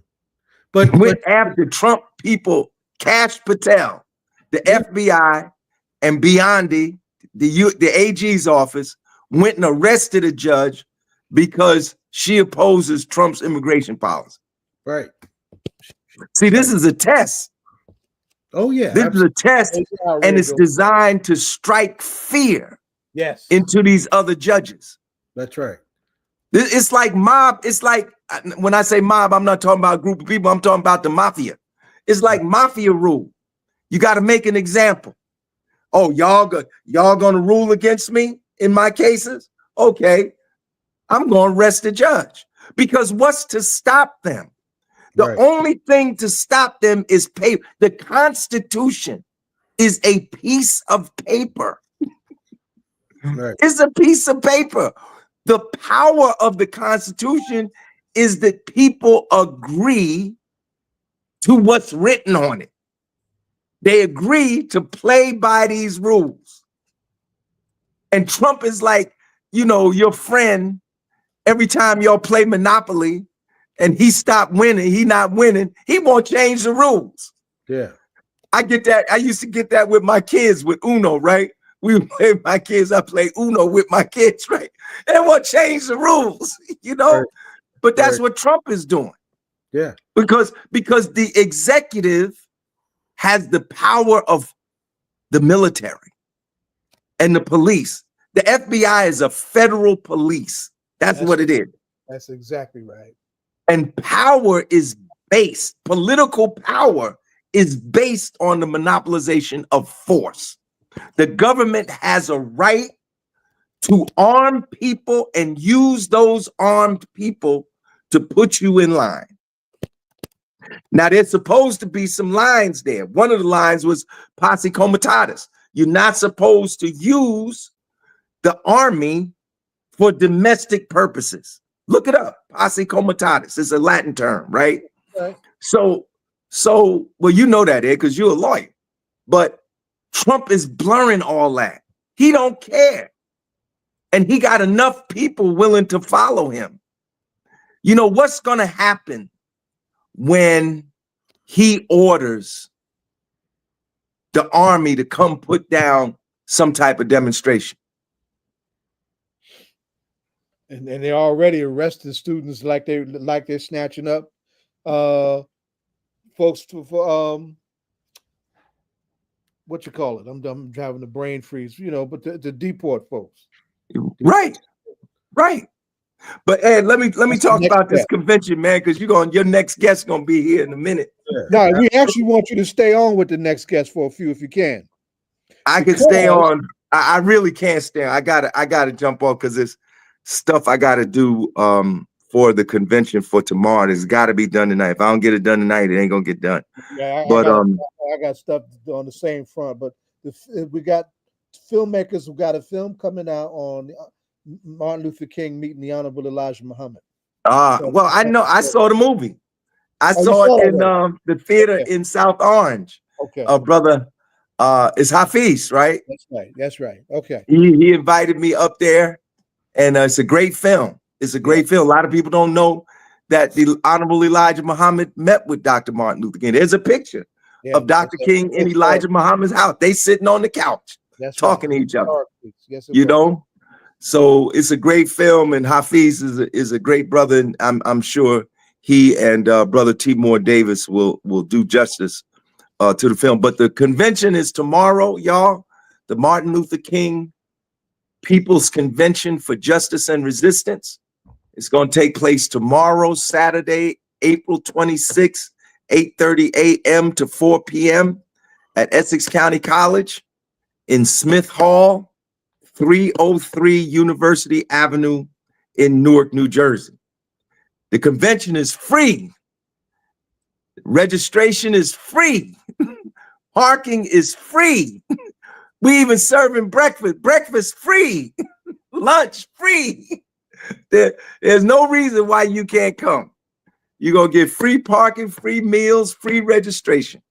And the purpose of the convention is to put together a people's agenda for justice and resistance to racism, oppression, and fascism. And we want everybody to come out, and we want everybody to participate. In the morning, we're going to have light breakfast from 8:30 to 9:30. Then we're going to have a plenary session, which will be from 10 o'clock to 12 o'clock, where we're going to pass resolutions on the issues that we're concerned about. Hey, Ed, we're going to vote on reparations tomorrow. Oh, nice. It's going to be a vote. It's going to be all these people in one place. They're going to vote. All these representatives of organizations going to vote on reparations tomorrow, and many other issues too. So the plenary will be from 10 to 12. Then we have lunch from 12 to 1. And then in the afternoon, we're having a gubernatorial forum. That's right. A few of them are going to show up. A lot of them were scared, but there's someone scared. So I'm happy to announce that Mayor Baraka, who is a candidate for governor, he is going to be there. But we're not just going to have the Democrat, we're going to have the Republican, John Bramnick, state senator, who's running for governor. He's going to be there. Not surprised. Fulop couldn't come, but he's sending his running mate, running for lieutenant governor, Sheena Collum, the mayor of South Orange. She's going to be there. You know, we even invited the Green Party. Zelensky, he's the governor. He's the Green Party candidate for governor. He's going to be there. So it's going to be an interesting discussion tomorrow with the gubernatorial candidate. What time? Say again, Ed? What time? 2 o'clock. The gubernatorial forum is at 2 o'clock. 2 o'clock. It's supposed to be about 90 minutes, 2 o'clock to 3:30. And hopefully at the end of the day at 4 o'clock, we'll be able to look back and we'll have passed hopefully maybe 20 resolutions that'll be part of a people's agenda, which we are going to get printed. We're going to make it a document. We're going to publish a document, Ed. We got the money to get it printed and distributed. We're going to send it to all the congressional representatives, all the legislative representatives. And hopefully, you know, it will lead, the convention will lead to other things. So I hope everybody will come out tomorrow.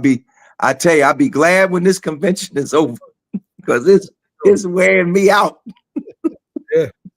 You know, and I hope, Ed, that this convention will be a prototype for a bigger convention that we can have in the spirit of Gary, Indiana. Yes, we will talk about immigration. We do have a resolution on immigration.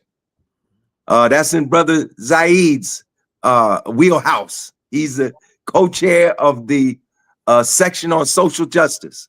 So we got resolutions on immigration coming from there, and we got actually a section on immigration too. But on a lot of issues, you know, we will have resolutions tomorrow. So I'm optimistic. It's a wonder how this happened. You know, somehow, some way, we pulled the funds together. I learned some things. You know, we were going to Essex County College because we thought, you know, it's a community institution. We gonna get a break. Yeah. Man. Whew. I just leave it at that. But I will say this: the people at Essex County College were very cooperative, right? Very cooperative, very accommodating, and hopefully we'll be able to do things there in the future. But I mean, the key in the end is the spirit of what we did in January. Organizations endorsing, the range of the character of the organizations endorsing, and how that replicated itself, and how those same organizations, at least the core of them, particularly churches, some businesses, and labor, understood the question of resourcing this. No grants, right? And they step forward. No baggage like that. This is a genuine people's convention. Absolutely. By the people, organized by the people, and led by the people. And I want Brother Zaid to be at his oratorical best tomorrow when he presents his resolutions. Because I don't want people in there going to sleep. I want you to speak like you at the United Nations, brother. I want you to blast them tomorrow. Now that's gonna be the place for blasting. Don't get in there and get quiet, because can't nobody do it like you. I hope we gonna pass a resolution for Brother Mumia Abu Jamal and Brother Imam Jamil Alameen, H-Rap Brown. That's right. We're gonna pass a resolution. I hope it's gonna pass. We're gonna present it. That's right. You know, on political prisoners. If we don't pass it, somebody gonna get cussed out by yours truly. That's right. That's right. But it's interesting there because we bringing together a lot of people that, you know, we don't know. Yeah. And it's a real range. It's a genuine range. It's a real political range, you know. But we'll see. I'm optimistic. I'm sorry that our brother can't be there tomorrow. He's always in the way. We can't get him on here because he's everywhere at the same time. Talk about Kafele. Yes, Principal Kafele. We got to get you on and talk about this whole how this stuff impacts on education. We don't want nobody else before you. Oh man, we do have an education. We got a couple of resolutions on education. They could really use some of Brother Kafele's insight and illumination. You know, we got so many gifted people in our community. You know, and you know, we just got to learn how to coordinate our efforts so we can pull stuff together. Yeah, indeed. But let me jump off, fellas. I will hopefully I see you tomorrow. I want to thank All Politics Are Local for being endorser of the convention. I want to thank National Black Political Convention under Ed Riley's leadership, being endorser of the convention. I want to thank NCAP, New Jersey Communities for Accountable Policing, under leadership of Haqq Muhammad, for being endorser. And so tomorrow we're gonna what you say, Zaid, we're gonna meet in the whirlwind, because it may be some whirlwind in there tomorrow. That's right. So, but that's what it should be, Larry. Right? yes. You know, I think that we've got some issues that and this is one of the conversations that has to be had around Mayor Lumumba, right? We've got to have this issue around Black political power being under attack, right? Yes. And we've got to have that because I think that the National Black Political Convention, in like you were saying, Larry, we are having conversations, but the conversations that we are having are based around having conversations that we've kind of been afraid of, and that is saying that we no longer can afford to support Black people who are running for high offices just because they want to be seen in high places, but they don't have the interests of our people at heart, right? Indeed. That, right? No more careerist politicians. That is not what we need at this particular juncture in our history. Because most people don't understand what's really up for grabs in Jackson, Mississippi, right? Man. When you talk about the water system, right? When you talk about the educational system, right? As soon as the runoff went down, Ed, what did that Dixiecrat governor do? He said he gonna reinstitute Confederate history. That's right. That's right. Right. So that's why I'm saying, Larry, of course, what you're saying about what tomorrow could represent as a prelude. I told you the only thing with the National Black Convention is it's on pause. We can unpause that at any minute, right? But the conversations that we are having, and we are having them with Tamika Mallory and a whole bunch of other young leaders, over 1,000 organizations around the country, we are having those conversations. But the conversation has to be about making sure that we understand Black political power cannot be bought, right? And we can't play the games that's now being played with our brother Lumumba. Because remember, in the end, what's always happened, and we got to use automatics as the example. Remember, this brother has a law license, right? And when he leaves the mayoralship on July 1 down there, the only way he has to make a living is the fact that he can go back and practice law.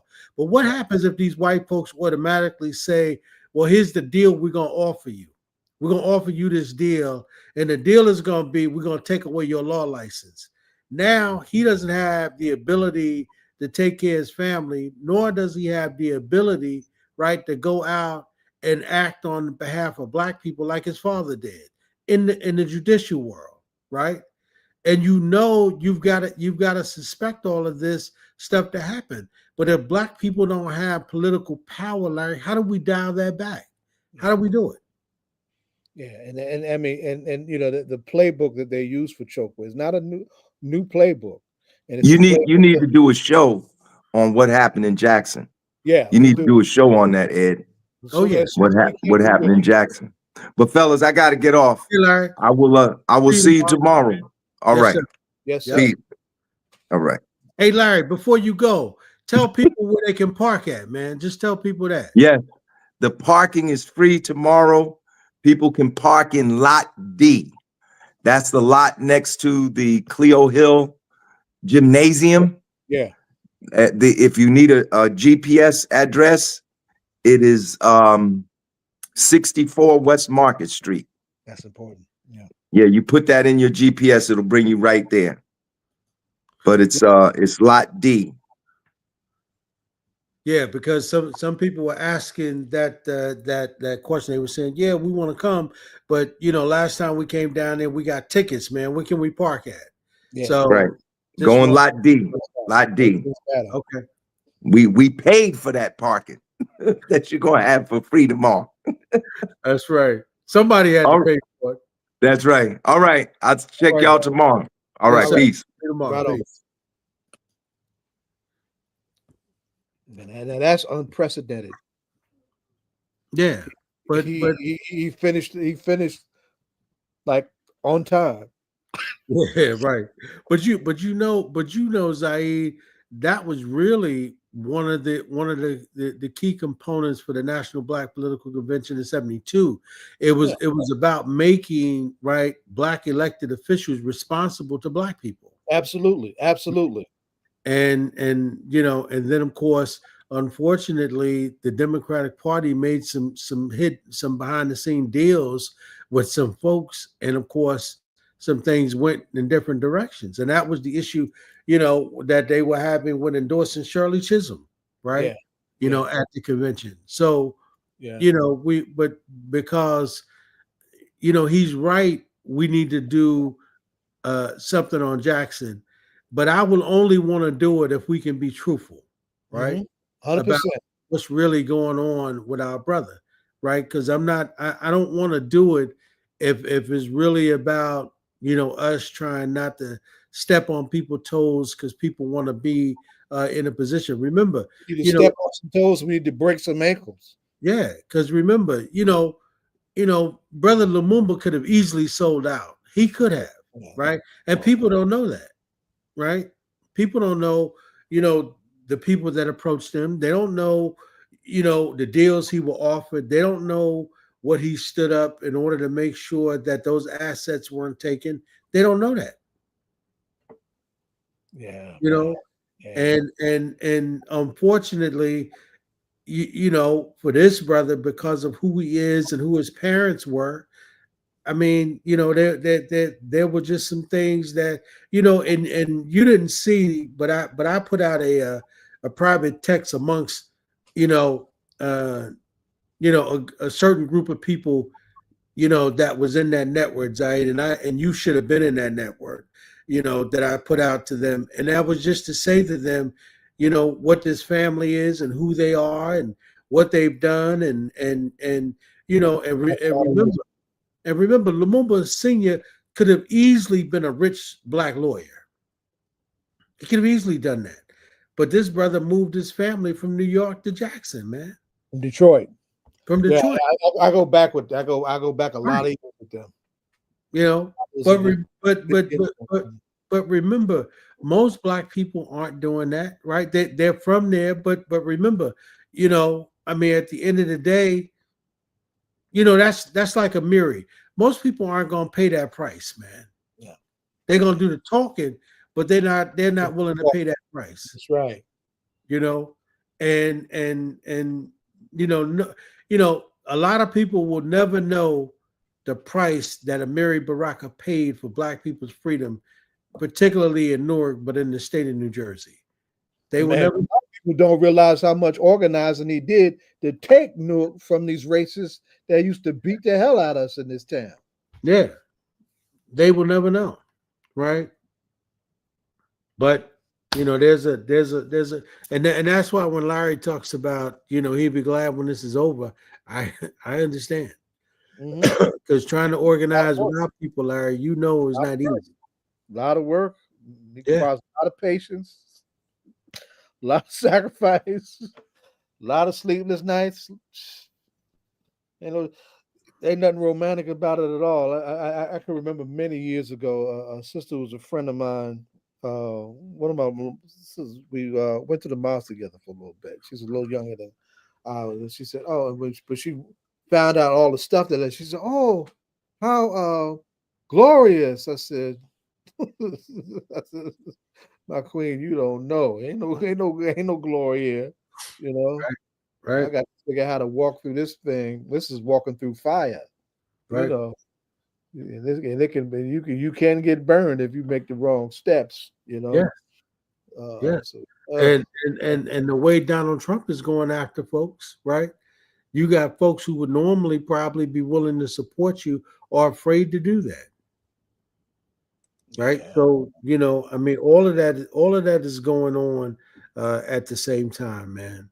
You know, and because we have such low political information, I mean, and most of us are only getting our information from TikTok, right? We're not really reading, we're not really studying, as the Bible says, to show yourself approved.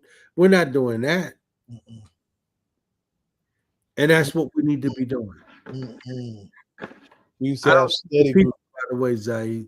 Yeah, I was just texting them. I haven't heard back from them. That's unusual. Right. Timur is usually very present, and I know if Hafiz could get on, he would. They would have gotten back to me. So I hope so. It's just they're moving around trying to get to where they can have us. And for folks just joining us, we are awaiting our guest Timur Davis and Hafiz Farid. Hafiz is the founder and producer of Foremost Productions. He's a good filmmaker who's done films on Tupac Shakur, on Maya Angelou, and most recently a film on the historic meeting of Dr. Martin Luther King and the Honorable Elijah Muhammad that took place in February 24th, 1966. And it was a part of Dr. King making his inroads and trying to really expand the work of his Southern Christian Leadership Conference in the North, right?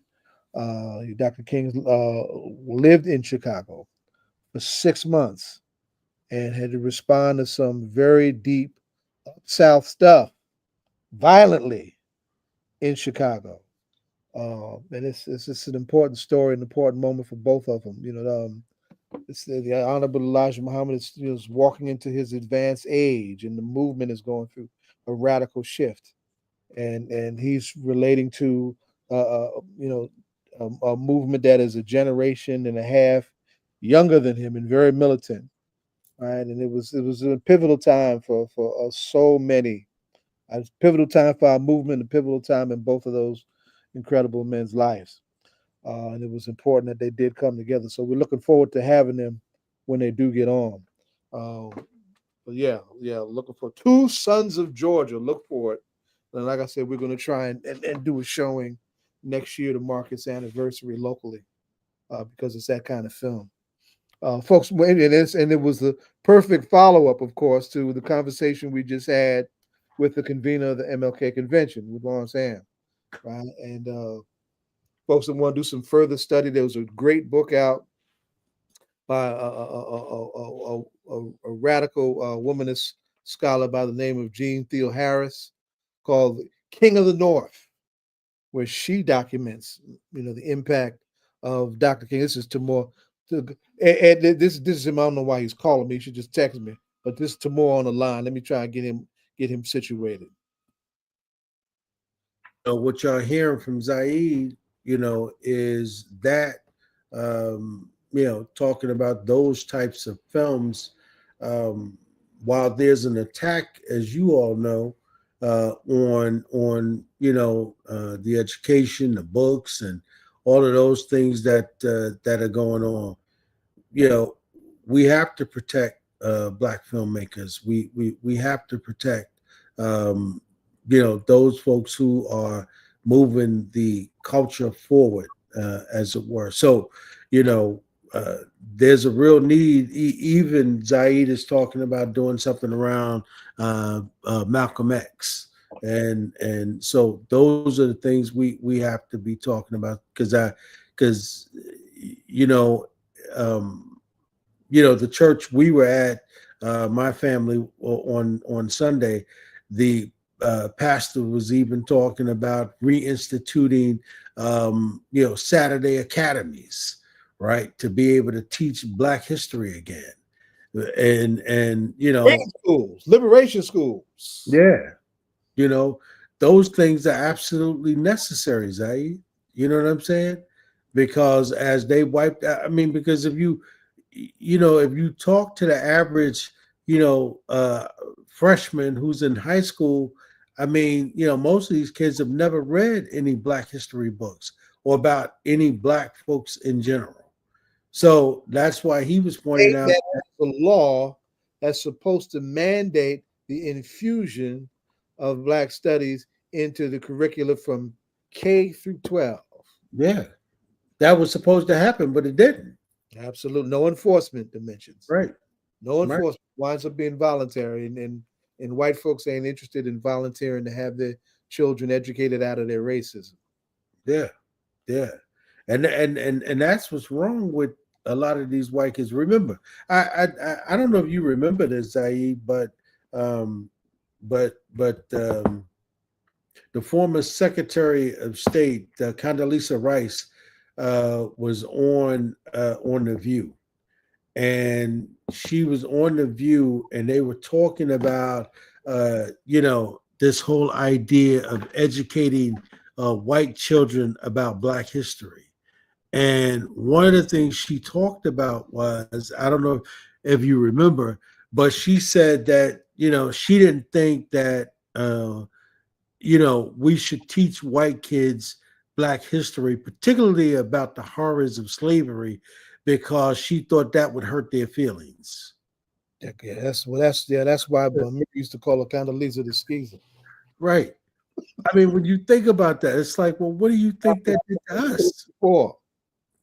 What's history for? Right? Yeah. I mean, somebody mentioned Dima mentioned Malcolm, and you mentioned Malcolm a minute ago. Today is the anniversary of Malcolm sending out his epic letter around Hajj, right? And that was a warning to this country, right? It wasn't him loving integration. He ain't never embraced no damn integration because he know how hard-headed these crazy white folks are, right? But he said it's a warning to this country. You can learn about humanity and be honest about human beings being equal and save your civilization, or in the end, your civilization will go the way other civilizations go when they fail and stop being civil. That was the message. It was an observation about a reality that needed to be heard in a country that needs to understand its limitations, no matter how big and bad it is, because of its backwardness on the question of race. Can't make this stuff up. Can't make this stuff up. You muted. And one of the things, so I don't know, let me say this about that letter. That story comes, as a part of the co-optation of Malcolm, that Malcolm was in fact moving to integration, and the New York Times and the media was embracing. That was bullshit. Right. Malcolm sent that letter to the Amsterdam News. James Booker of the Amsterdam News. Because he was a Black press operative, and he wanted his community to hear that, and to hear that first, and to own that. Right. Well, it's Timur Davis has come. Hey, how you doing? Are you situated? Look like you're moving around. Are you situated? You all right? Yeah. I just came from the event downtown dealing with Reggie Gaines. Had a reading for Malcolm X today. Reggie did something on Malcolm? Man, that got by me. Yeah, it's a play that he's working on. He had a group of young people come out and read the play. It's good. I haven't seen Reggie in years. Reggie Gaines. I'm trying to study doing. Yeah. I'm gonna get my family across the street. These cars are crazy. Come on. There we go. Well, while you're doing that, Timur Davis is a man of many hats and a jack of many trades. He's not just he's not just your neighborhood librarian. He's been a resource for many over the years. He's a gifted artist on the graphic front. He's a serious scholar in his own right. He's done a book on the legendary Arturo Schomburg, from whom the Schomburg Center for Research and Culture was named, one of our giants of the institutionalization of Africana history and studies, and he's the co-producer of this film that we want to get him to talk about a little bit, called Two Sons of Africa. And those two sons being Elijah Muhammad and Martin Luther King, both born and bred in Georgia, played pivotal roles in our people's struggle over the course of their very important meteoric lives. So yeah, so that's he was trying to walk himself in from the field. Yeah. I gotta let me just turn. I gotta work with this electronic stuff. Charge. Give me 1 sec. As he's getting himself together, I'm going to lift up, and I don't know if Hafiz is coming on, but we were hoping to have Hafiz Farid with him, the founder and the owner of Foremost Productions. Hafiz has given us a number of incredible films, including one on Maya Angelou, one on other than Tupac Amaru Shakur, and the one that we're going to spotlight today, Two Sons of Georgia. So it's a good conversation, good time to be heard, and a good time to lift up those legacies, because we need to lean in and lean on ancestors like that, ancestors who sacrificed when our people were under fire, trying to move forward under very violently difficult circumstances, circumstances so violent that this generation has not seen them or has been able to really even conceive of just how violent this country can be towards us, right?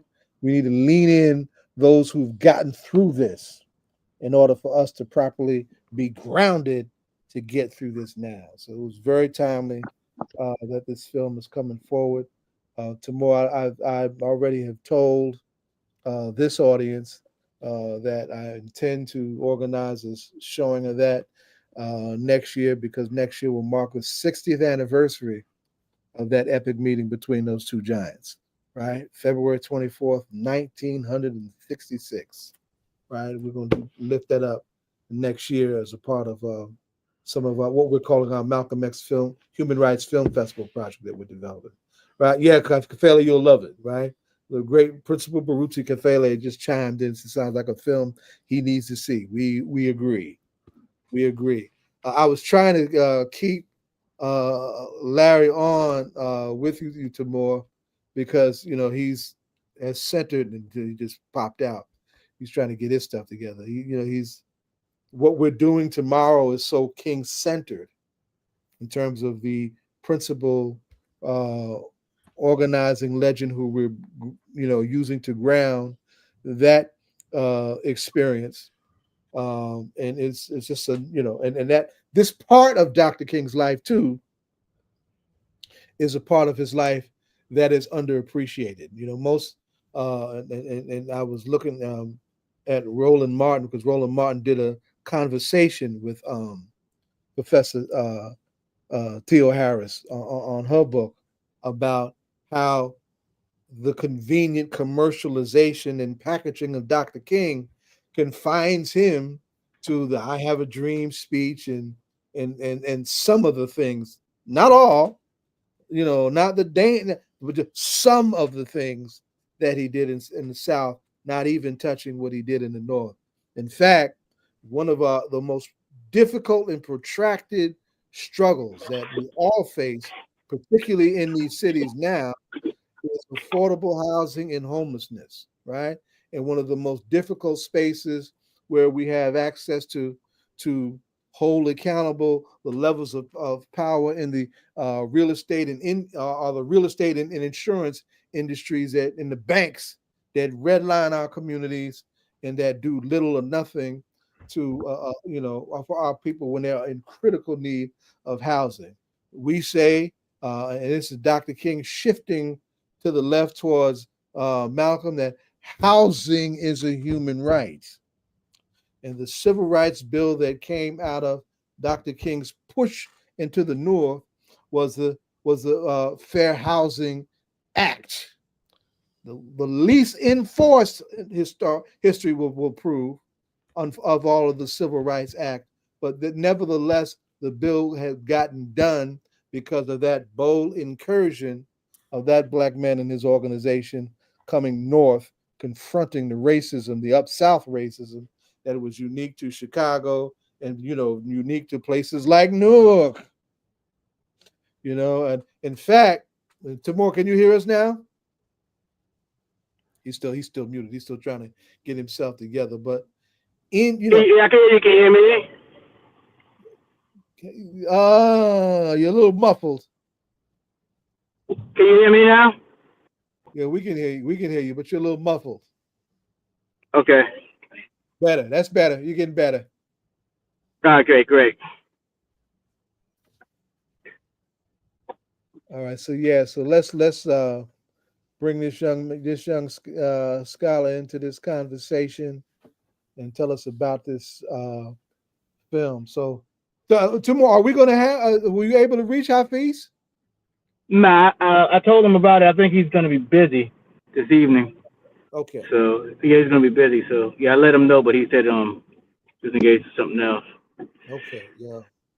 Hafiz Farid is like Ed, is somebody that grew up in Miles 25 in the glory days of the Honorable Elijah Muhammad, and Hafiz has been true to that legacy. And this is a genuine and profoundly serious appreciation and expression of that legacy. So, but Timur, you was a young hip hop head. How does a young hip hop, graffiti loving hip hop head wind up working on a film on Martin Luther King and the Honorable Elijah Muhammad? How does that happen? Well, the thing is that I've been working with Brother Hafiz since Tupac Thug Angels, when he actually wrote that film back in '99. He wrote it with he was one of the writers of that project, and so he took a liking to me. Although me being young, he felt as if the skill sets that I had in terms of library would be needed. So he befriended me and he mentored me in a lot of ways. And when every film project that we worked on, from the Pillar of Salt, in which we had Gwendolyn Goldsby Grant in the film and some other noted black woman in the film, we had Shirley Caesar. We worked on numerous projects. I was the researcher on the project. I was the one that was behind the scenes helping produce, putting the director and getting the director involved, and so on and so forth. So every project that he worked on all the films, I've been a part of. And that's because, although I'm a hip hop head, it's because I am a librarian. That's my profession, and I love going through the files and archives and what have you. Yes, sir. Yes, sir. Yes, sir. So, having said that, let's start talking about the film and why it matters and why it's so important.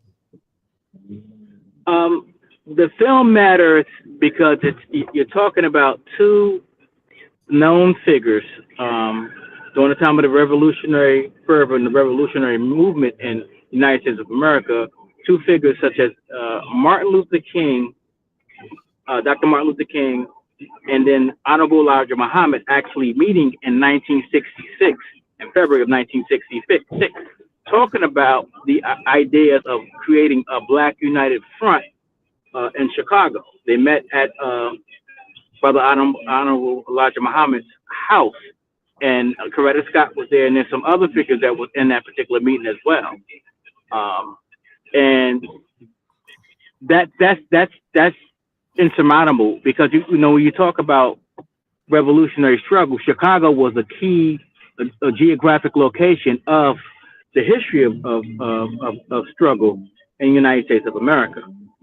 And to actually think in terms of a united front, and then mind you, the first time they were writing each other, actually Honorable Elijah Muhammad wrote Martin Luther King with the need of a meeting in 1958, as far back as 1958.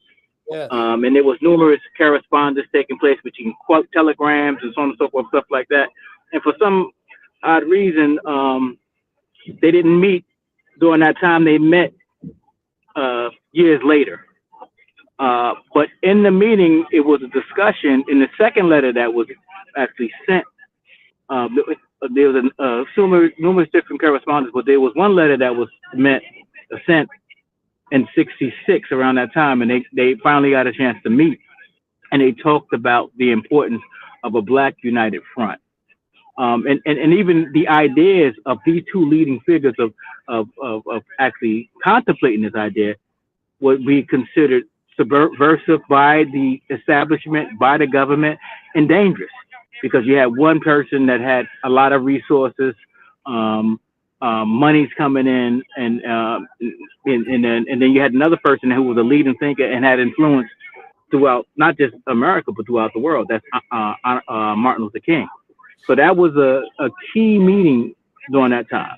And then unfortunately, Dr. Martin Luther King was assassinated more than nearly 2 years later in '68. Yeah. So that meeting is very significant. Yeah. Now, one of the things as a hip hop advocate and scholar, right? Why is this film important for young people to see? I believe that history is past, present, and future at the same time. All the tenses that exist, and yes, sir. And so when I'm young and I got some of the information. This information during the '66, the information as far back as when John Reverend was writing Freedom's Journal. It's the same reality that we're living in. He developed the Freedom Journal as far back as 1827, you know, and people was talking about newspaper, by the way, that he's talking about. John Reverend, one of the founders of the Black Press in physical form as we know it. Go ahead. I just wanted to lift that up. So it's the same antiquated fight, the same old antiquated argument of having rights, unconditional rights and privileges, because we built this country. We built the infrastructure of the country.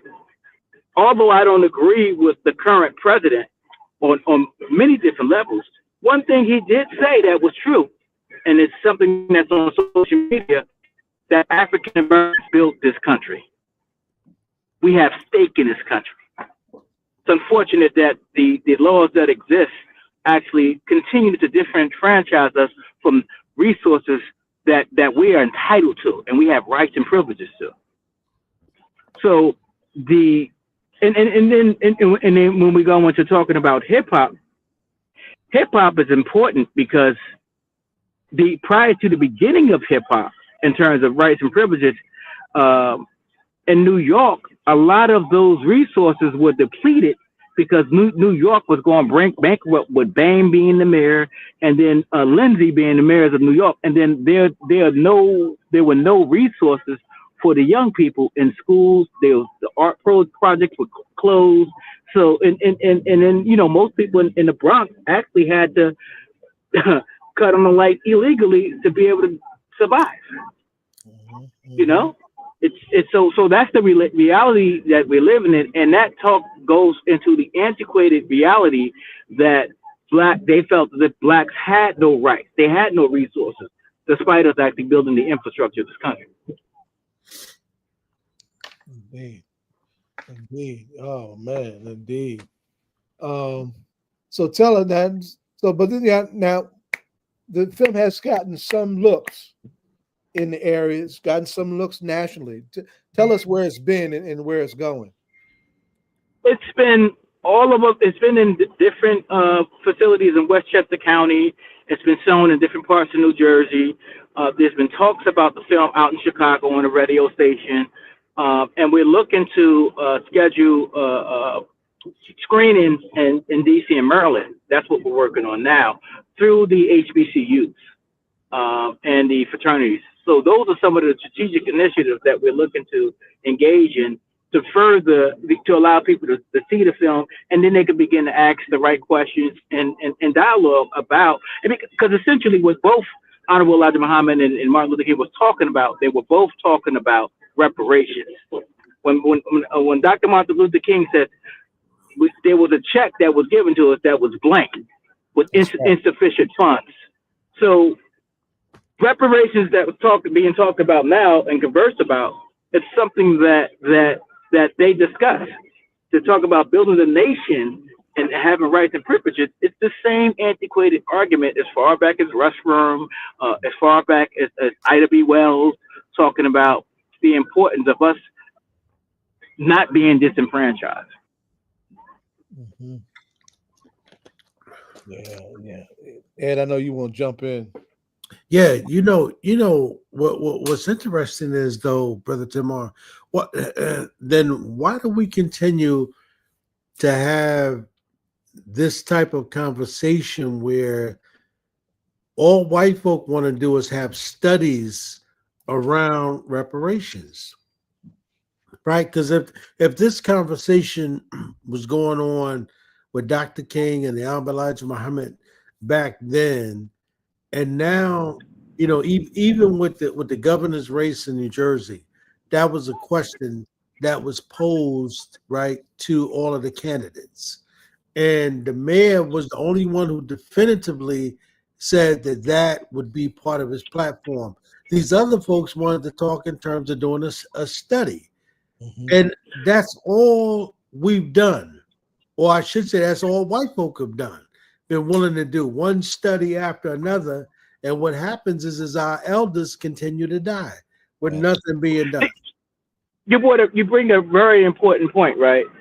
If you look at the National Archives, which is a part of the Library of Congress, right? National Archives, there's something called the Bureau of Indian Affairs. It talks about the different roles that exist: the Dawes role, the Chickasaw role for every Indian nation in which that was slaughtered and land and resources was taken away from this particular group. Most, like if you go to Connecticut, the casinos, so on and so forth, that comes from reparations. That comes from them being able to exercise the privileges in the Dawes role. So just like there's a Dawes role for the disenfranchised Indians that was decimated, resources were stolen, so on and so forth, we need to have the same type of role for African Americans. And that's why it's important to know how to utilize the tools of the National Archives to be able to find your lineage, and you can trace it as far back as slavery. I'm on Ancestry.com now, and I'm going back as far back as 1856, and I'm finding proof of the Dawes role and everything that my family was engaged that was a part of.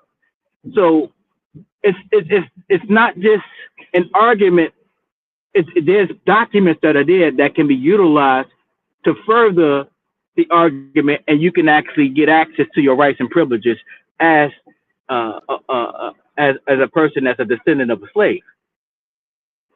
So it's important to know how to do that. I think that a lot of people don't know the importance of research and knowing how to research in such a way where you can benefit yourself and your family and your loved ones for future generations.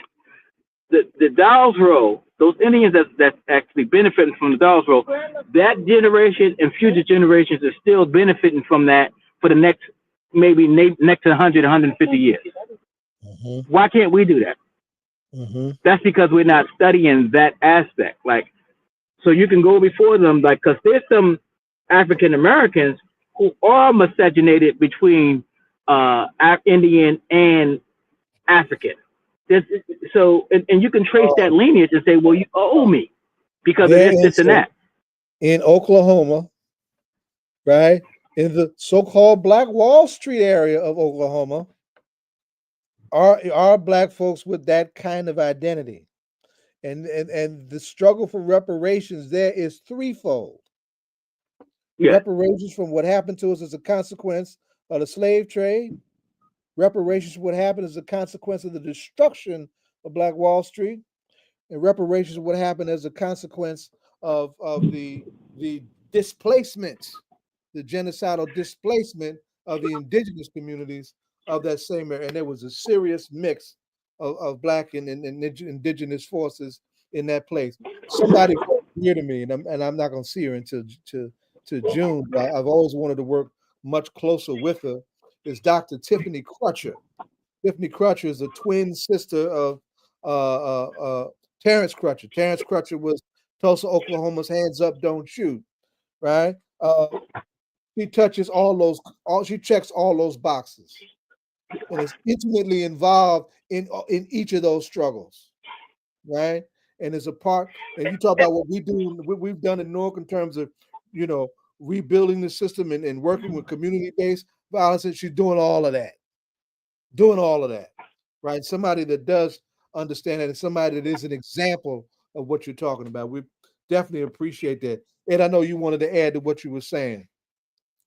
And so what I'm basically saying is there's been historical accounts and instances where former slaves were paid out. And I can gather the information and send it to you. Were paid out because they know that they owe. So, and then at the same time, when I did some further research, I found that if they were to realistically consider paying back those former slaves of the various different ethnic groups, it would be perhaps $6.2 quadrillion that need to be paid out. Not 14 trillion, $6.2 quadrillion. So you're saying in essence, America can't afford to pay black folks. So yeah, and that's why we have to look at different strategies. Okay, do we engage the states to be able to consider doing state rights and having reparations? Do we engage in those companies that was as far back as the 1600s that still exist because they diversified their portfolio? It's the same company, right?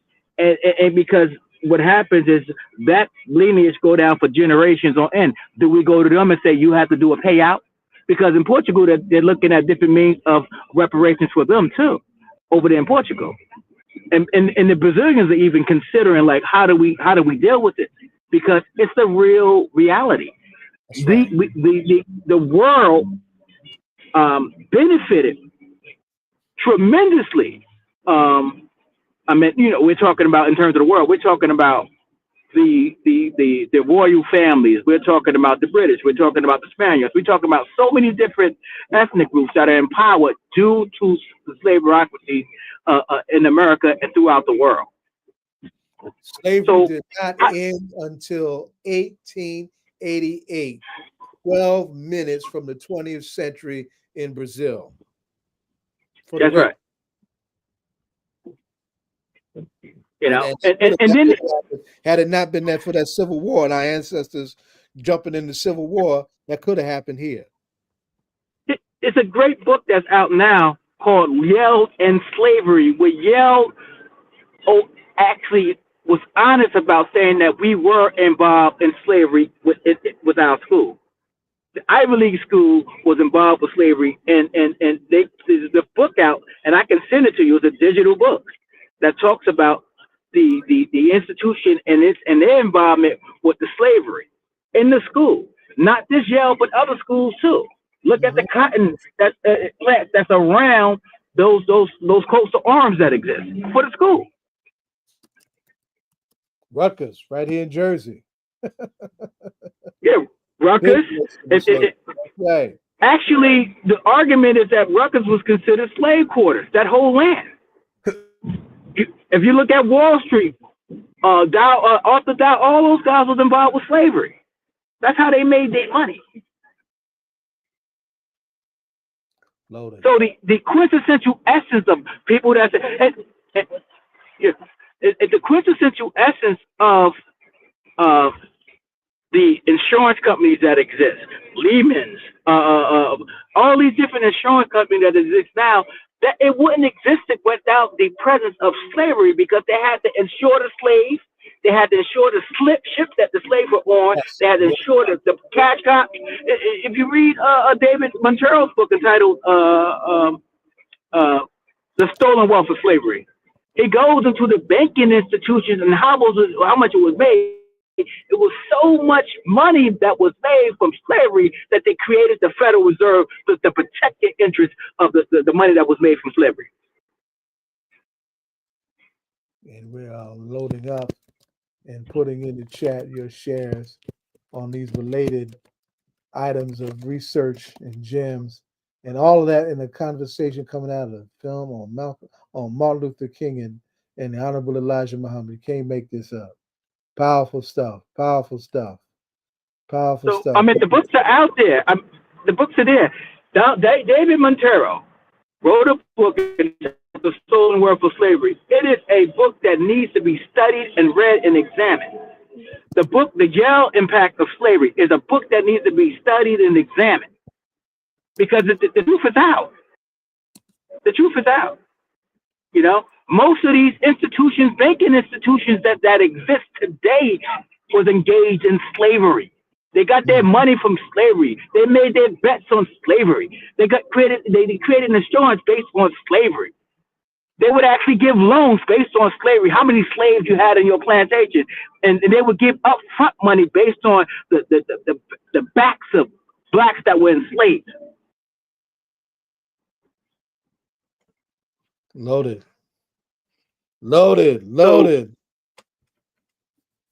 So you can't talk about capitalism and not talk about the quintessential essence of it, which is slavery.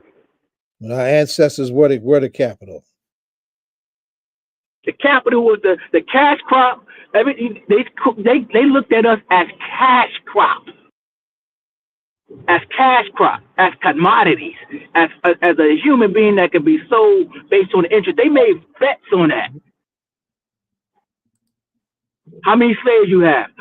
I give you this upfront money based on the amount of slaves that you have and on your plantation. If the slave died, the slave that died was insured so that they can go out and get another slave.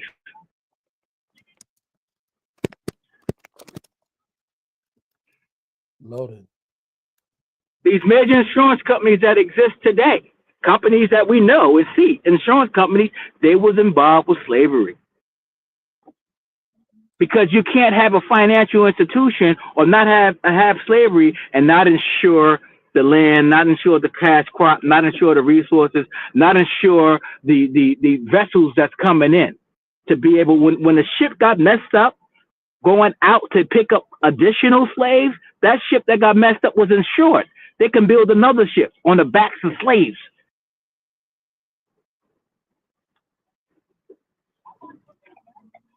And that's how many of you in our audience can imagine a conversation between Dr. King and the Honorable Elijah Muhammad on the question of reparative justice or reparations?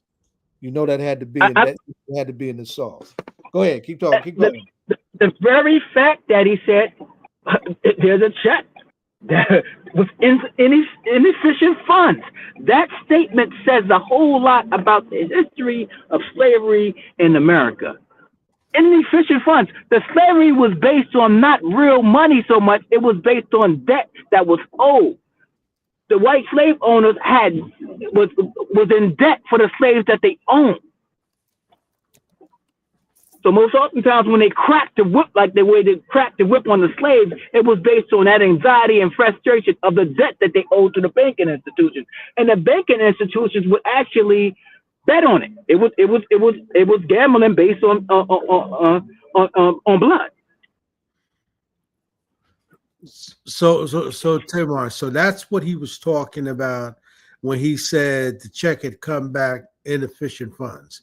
He was talking about that the us being paid reparations.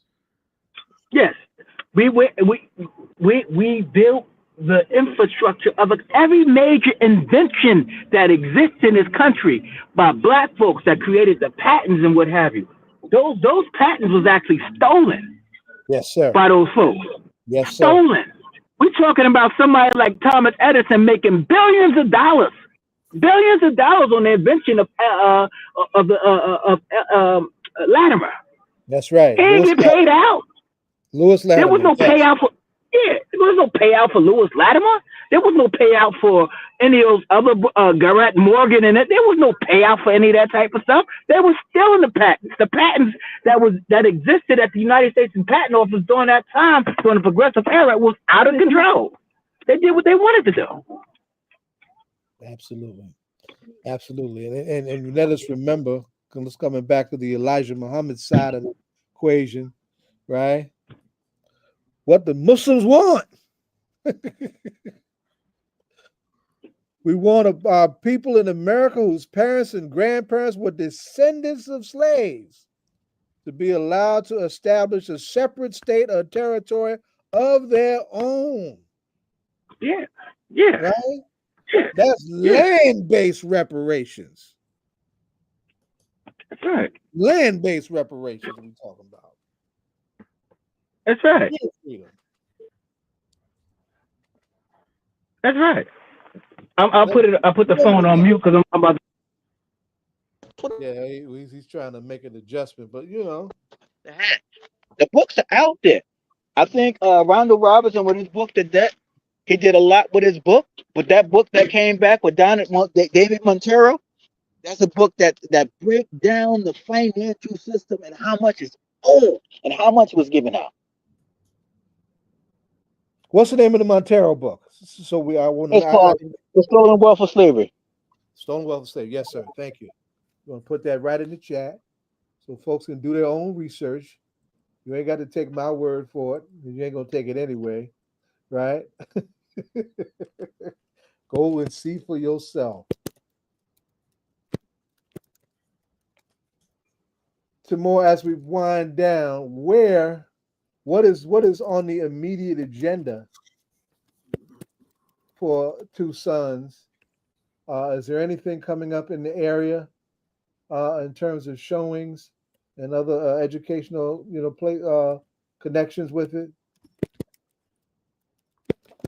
I don't know, did we lose him? No, he's there. He just has his muted. Okay, yeah, he's probably trying to adjust to what he's trying to do. I'm trying to want to put the book in the chat so folks can come back to that. And we can do that. This is it's a learning platform. It's a learning platform. Yeah. There's so much to talk about in terms of the significance of that meeting.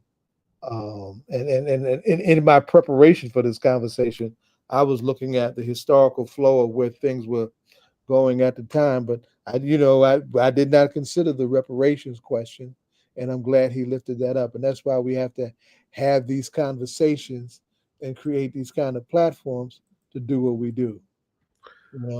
But Zaid, that leads me to think that white folks are playing with us, right? Because they don't ever intend to pay black folks, right? And so if Tamar is correct with the amount of money he's talking about that these white folks owe us, all they talking about is doing these studies. And then you have companies like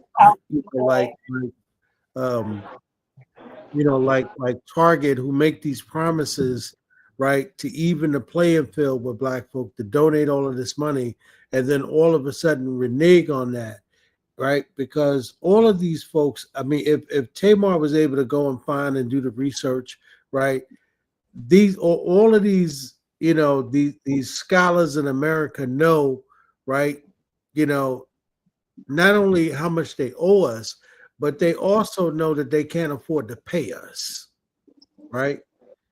And they so to pay us something.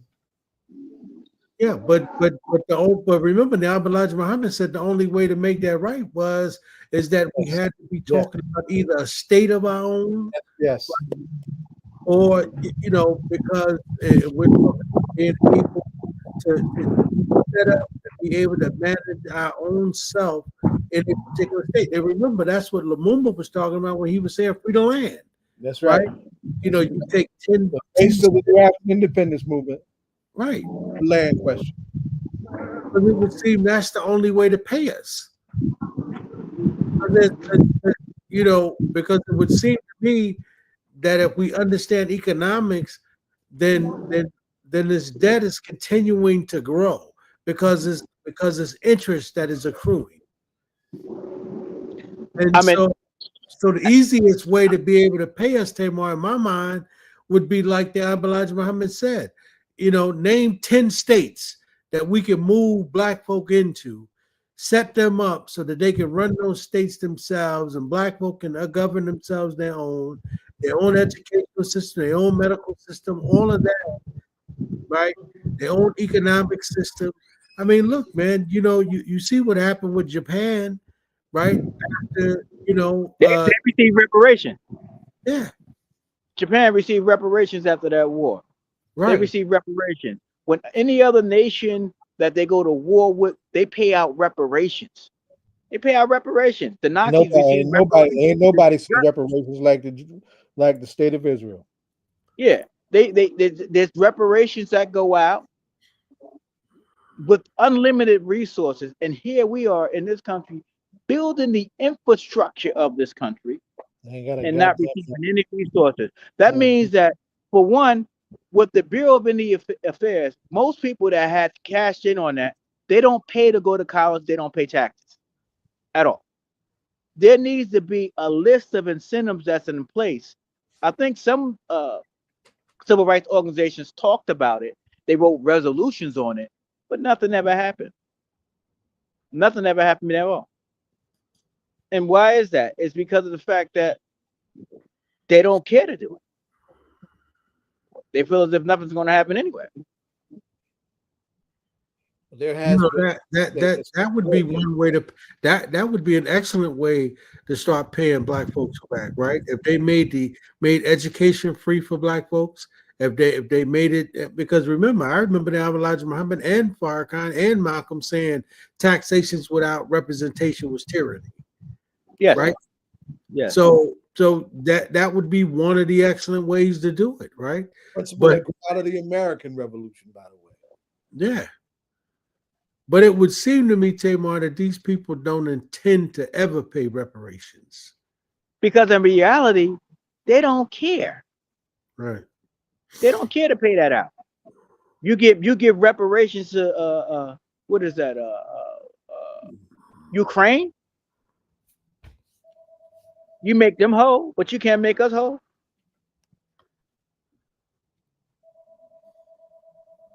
Well, speaking of which, I need to acknowledge the fact that this is a part of the centennial, by the way, Malcolm Centennial, that on May 17th, there will be a national reparations rally in Washington, D.C. Reparations forces all over the country will be coming together to reclaim their mission. In spite of whoever's in the White House, reparations is a party neutral, president neutral, Dixiecrat, Democrat, Republican neutral call for reparative justice to claim that mantle at a time when folks are discouraged and afraid and torn up and being harmed in ways that we haven't seen in a long time. We'll lift that up. We had Nkechi, folks will remember if you've been watching the show regularly, we've had Nkechi Taifa, one of the conveners of that call, here on our show just 2 or 3 weeks ago, lifting that up herself. The great Donna K. Williams has come. I ain't seen her since 1932. Donna, what say you? Muted, Donna.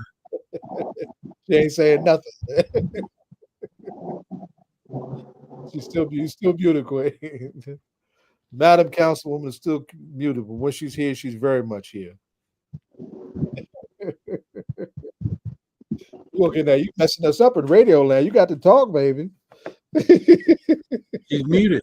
We can't hear you.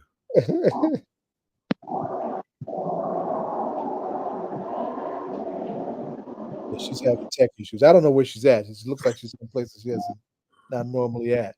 We still don't hear you, Donna. Go out and come back in. Yeah, go out and come back in. Yeah.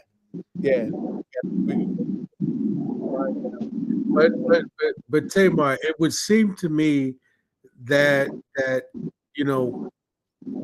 and Zaid is right. We had Taifa on.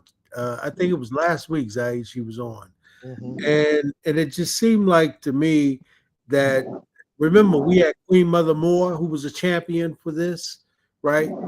And so Yes. this has been going on, you know, for years and years and years and years. We even had the congressman from Detroit who put forth this study and so forth. And that seems to be all we're doing, man. You know, and it seemed like, you know, even with all of this research, the question is how do we finally make America to start paying her debt? How do we do that? Because even when you talked about the brother who wrote the book, the debt, remember that brother got so frustrated he moved the hell out of America. He did. He did. You know, he's like, I'm out. You know, I can understand that frustration. Yeah, I can understand that frustration. But let me say this though, because one, the ultimate lesson of the ancestors is to never give up. The struggle for reparations is one of our oldest struggles, right? Our ancestors didn't know when they would get free. We have broken ground on the question of reparations in multiracial space within the last 10 years. Randall Robinson's book helped a lot with that, as did Ta-Nehisi Coates' article in the Atlantic that came out some years ago. So there is a conversation beginning to develop amongst those white folks that are more sane than those white folks who are racistly insane. But it's there. You know, they got to have a fight amongst themselves as to how much they're going to give up. And we got to keep forcing the conversation because they stole us, they sold us, and they know us. indeed. Indeed, Zaid, they do. I'm just saying that, you know, I mean, it would be nice if, you know, if they started paying something. It would look like, you know, if they were to say, you know, let's just say for the sake of argument, you know, it was in line with what Brother Lumumba was talking about. If they would ID 10 states in the South somewhere and say, okay, we're gonna give y'all those 10 states. So we said 5. We African independence, we said 5. The Right. Black So 5. Let's say 5. Right? That would be a start. But there's you know, all we doing is study after study after study. And I agree with the never giving up part, but I'm telling you that you know, even with the new research that Brother Tamar has done, listen, man, you know, I mean, I mean, Zaid, you could just think about what that dumbass conversation was on that stage, right? With those in the governor's forum, statements they were making. You know, with the reparations, can you hear me now? Now we hear, yes. Yeah. With the reparation now, we know in our history that's not too far away, we have seen people that were affected by the Holocaust, they have received reparations. We have seen, in fact, I want to say this right, but Asians who were affected, when they were captured in the camps, they received Holocaust, and for us, I mean, what is the constant response? Is it too vast? They don't know how to do the number. Too old, too long ago. You people need to get over that. So that's the response. It's too old. Okay, but go ahead. I'm sorry. The thing is that a lot of these companies and banking institutions and financial institutions and other institutions that exist today, they are companies that you can trace their money as far back as slavery. Directly to directly. Too many companies that we could trace it back. And there's instances where those companies like Chase Manhattan Bank and all those companies did do payouts. So how do we take those arguments there, or those premises, and shepherdize it into a legal document and say, based on this, there's a payout that's needed? And too long, I watched a movie. I don't know if you had is Brother Hafiz still here? Because he constantly does movies that teaches us and that we need to pay more attention to. But I watched a movie the other night with Keke Palmer called Alice. Has anybody had the opportunity to see that? And Common and Alice were in it. I mean, Keke Palmer and Alice and Keke Palmer and Common were in that movie. Did anybody have the opportunity to see that movie called Alice? I don't think I saw that. No. Okay, so it's a movie about a woman who lived in Georgia, and she was living in rural Georgia, and a plantation owner had her, and she was kind of deep into an area where if you didn't go anywhere, you didn't know what was going on. And come to find out, she thought that they were still in slavery, and this is 1963. And she wandered onto a road and ran into a truck driver who was Common, and realized that she was no longer a slave. It's a And time travel flick. I'm familiar with the flick, but I haven't seen it. yeah, so it is short and to the point, so you can get it. So and then I mean the one that has been accepted and that you can quantify and look at the number was Juneteenth. So Juneteenth, what's the date of Emancipated Proclamation? 1863. January 1st, 1863. 1863. Okay, and so look at the number in California. They were not notified until what, that June, right? So 6 months later. Texas, yes.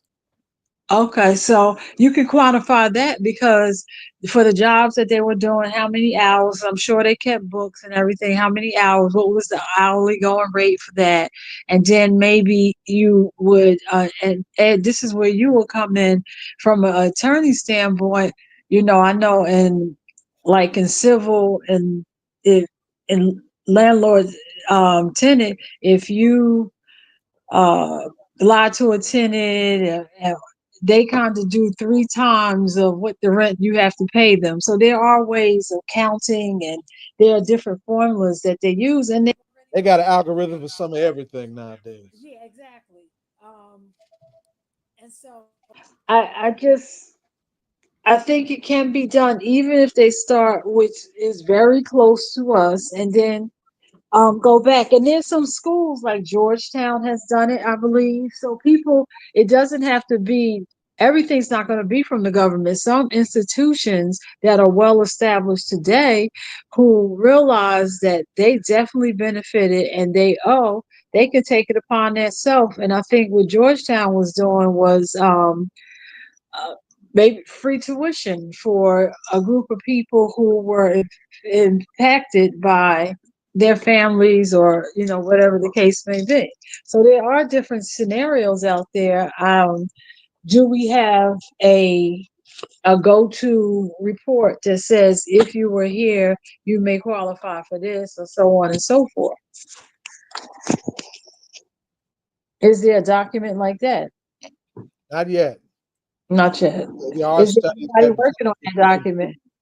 there are studies that come up with different figures as to what should be paid out based on our history and in our presence, our contribution, and the degree of investment that was made back then. So that's why there's, and I think it's to the question that Ed asked earlier in this conversation when we started talking about reparations, why these studies are important, right?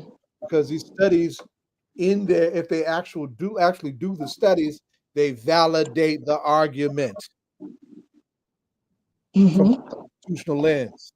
They validate the argument, so it's not insignificant that California moved as far as they did with their study. It validated the argument. They're scared to make something happen yet, right? But they validated the argument, and it gives us a place to go in California and in other states based on what we got done in California.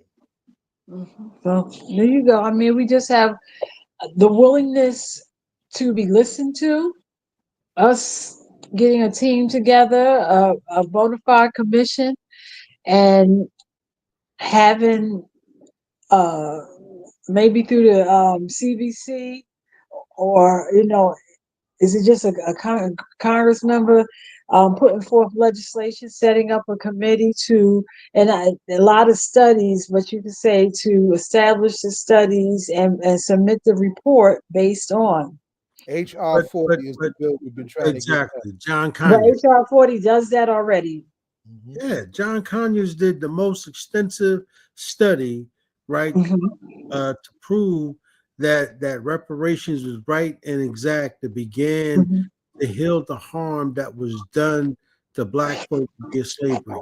And that went absolutely nowhere. Nowhere. And all we keep hearing, and you know, and this is a conversation I had with the mayor on the mayor's forum years ago. You know, where we both kept saying, you know, I mean, we don't need any more studies. White folks know they stole us, right? White folks know they owe us. Right? They know that, period. Right? So, and what Tamar just said was, I mean, you know, the amount of money they owe, we can't, I mean, they probably can't even calculate it, right?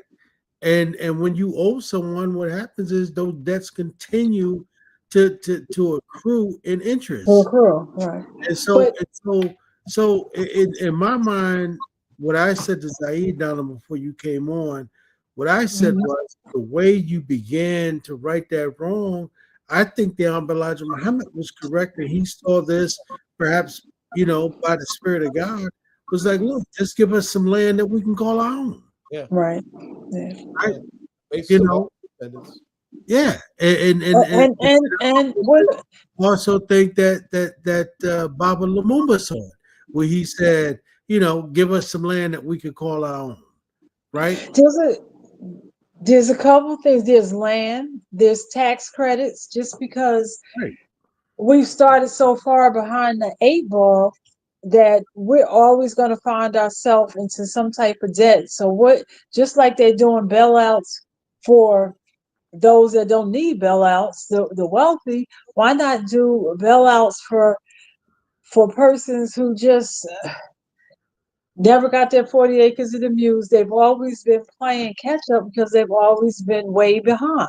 So what are the tax credits you can create for them for a period of time? There's a whole, I mean, education. I know that we did it here, and I don't know if it's still going on in the college, but you know, under a certain income bracket that you should be able to go up to get your bachelor's for a full ride. You know, how do and the college benefits through tax credits, because you know these persons are coming and they're applying under, you know. Well, that's what Tamar said, right? He said there were ways to do it, you know, where, you know, black folks wouldn't pay any taxes, wouldn't go to college, would be able to go to college for free. All of those things. I just think that, you know, white folk got us having a conversation, you know, that's just running us in circles. These folks don't intend to pay reparations, right? They don't intend to do that. But I heard what Zaid said, that we don't give free the ancestors either. You know, the ancestors, what, Zaid? They didn't intend to free our ancestors either. Yeah, time has come. Yeah. So the ultimate mantra from the ancestors looked like we lost it, and it's still like the time we running up against the clock. Yeah, we out of time, so let's wrap it up, Zaid. And then one more thing before you wrap it up, and then they're doubling down, where is and I was sending little different things in the chat, that they keep going after what they call these so-called abusers and stuff, and like during I think it started with President Obama administration, and was able to continue in Biden's, was to do these flat rates on return checks, and all of these things, so they're not so absorbent, where people can't even pay their bills because the way they do fees when you return a check in a bank and all that. So all of those fees were flattened. But again, this president this week just overturned all these things. So when you had a flat rate of $8 for a return check, Now it's going to go back up to $35 or flat rate in credit card things. You know, those were things to slow down and level. And now he's overturning it. So he's throwing people on both sides. He's cutting all these monies to make way so that the wealthy can get all of these tax breaks. But then the tax breaks that was there to kind of evil out the level and fill as much as possible, he's taking those away. So it's going to be a challenge. And you figure we have not reached 100 days yet, and it's going to be really, really challenging for these for these 12 times 4 years. It's going to be, because it's felt like it's been 40 years already. I hope this fool runs it in the ground and the thing collapses and we can build it the ground up and get rid of it. And swallow them all. Unbelievable. All right, Zaid, you got any final words you want to say? You can't hear him. He went back out and came. All right. Well, listen. Tomorrow, all roads lead to. Yep, to Essex County College. Of course, it's the Dr. King People's Convention. That's going to start at 8:30 tomorrow. As Larry pointed out, was that the convention is free. They provide breakfast and lunch, and they also said parking is free. So you have absolutely no reason why you all shouldn't show up tomorrow and support the convention tomorrow. He said there was almost over 300 organizations that have supported this.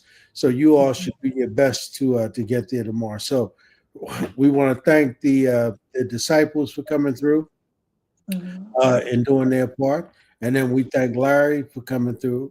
And we also want to thank Brother Timur for coming through, talking about the movie that they are working on with Dr. King and the Haqq Muhammad. So we want to thank all of you tonight. You have any final words, Donna, you want to say?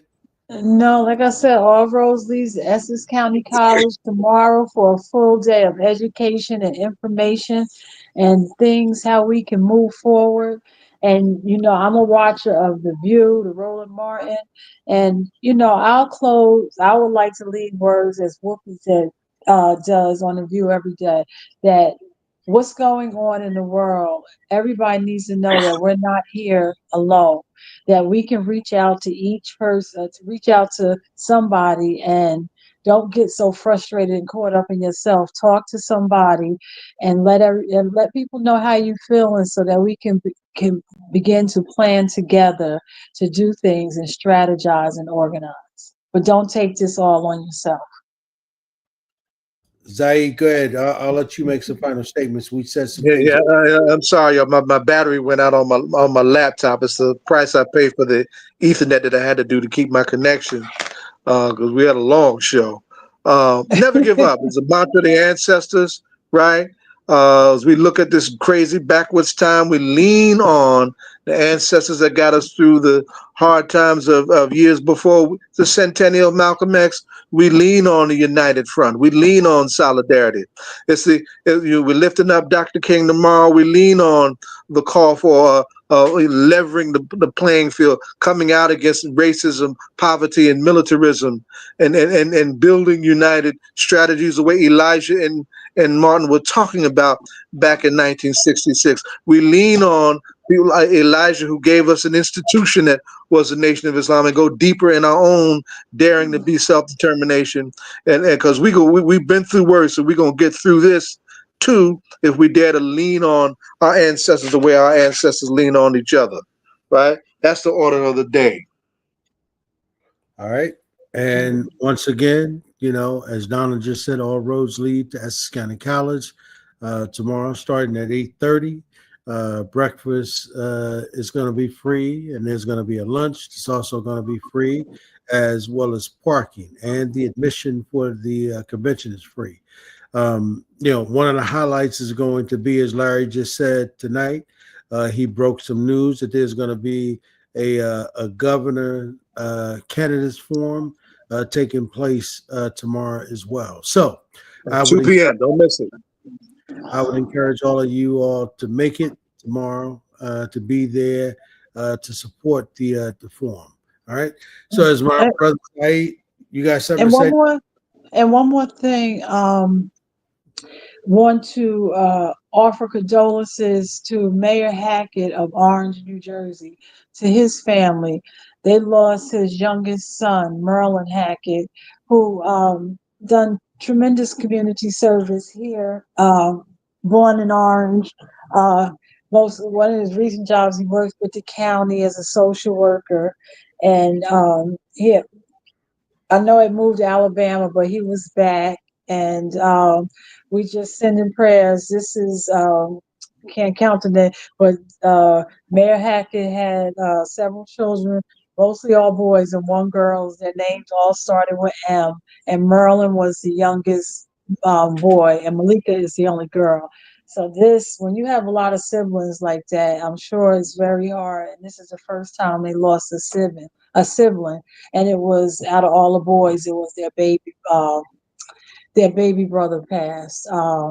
And just want to send our love. It wasn't expected, so these things are challenging. And to him and his bride and his daughter, we know it's a hard thing to lose your loved one. So we just sending our prayers out to them. Yep. So we definitely send our condolences to the family and wish them, all of the best. All right. So as my brother Zaid said, we'll catch y'all. We're at Zaid. We'll catch him in the whirlwind. And happy birthday. Yesterday was Mumia Abu Jamal's 70th first. And Sunday will be the birthday of none other than Coretta Scott King. Who carried her husband a whole lot in the ways that she needs to be appreciated. So yes, sir, we'll see you in the whirlwind next week. Same place, same time. All right. You don't stop.